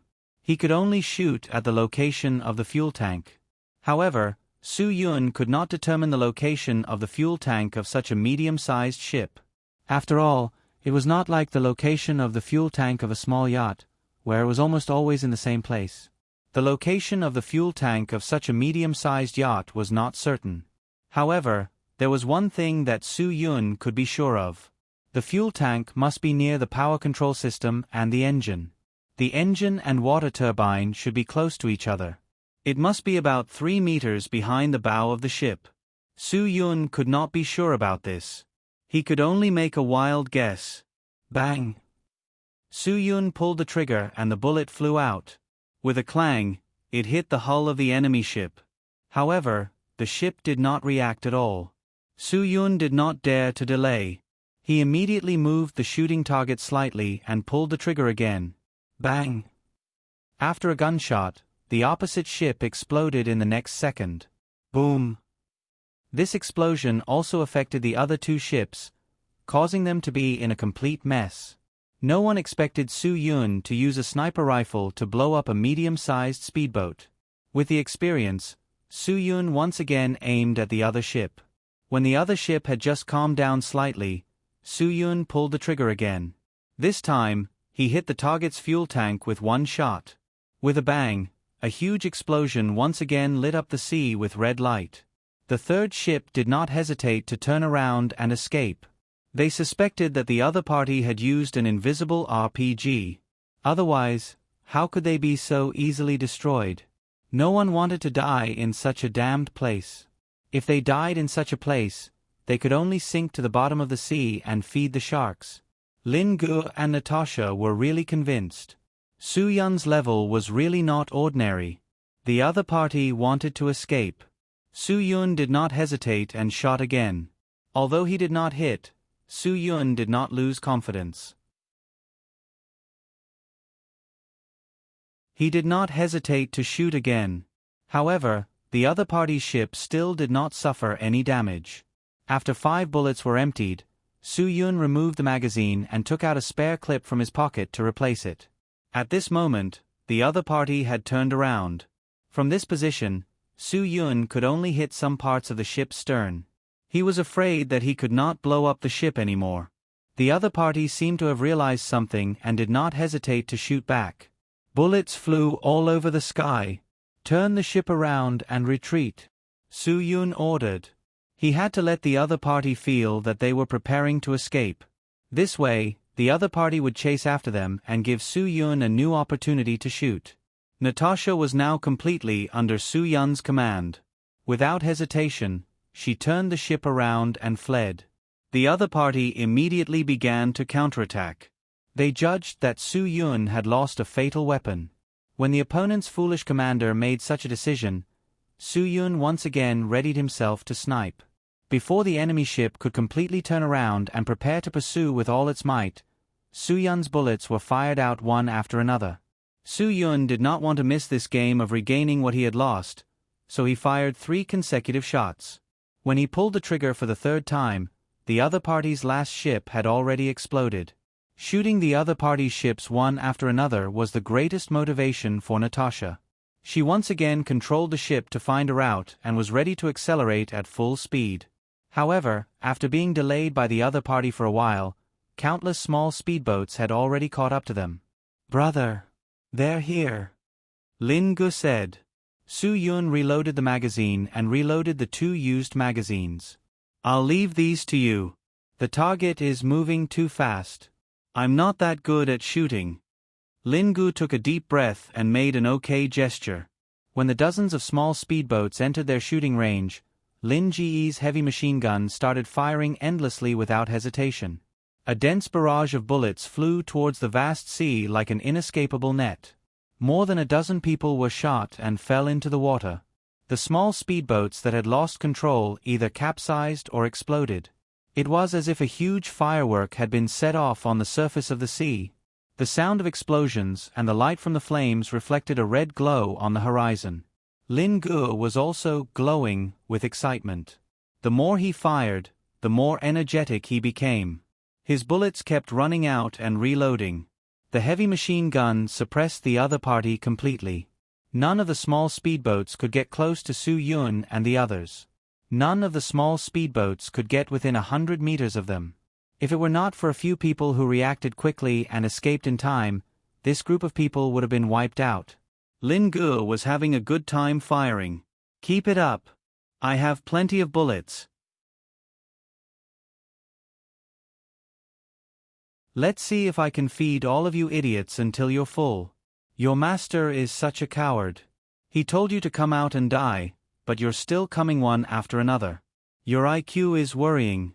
That you're tuning in to the Narrate and Escape YouTube channel. Don't forget to subscribe and join us on this journey to catch the most captivating stories.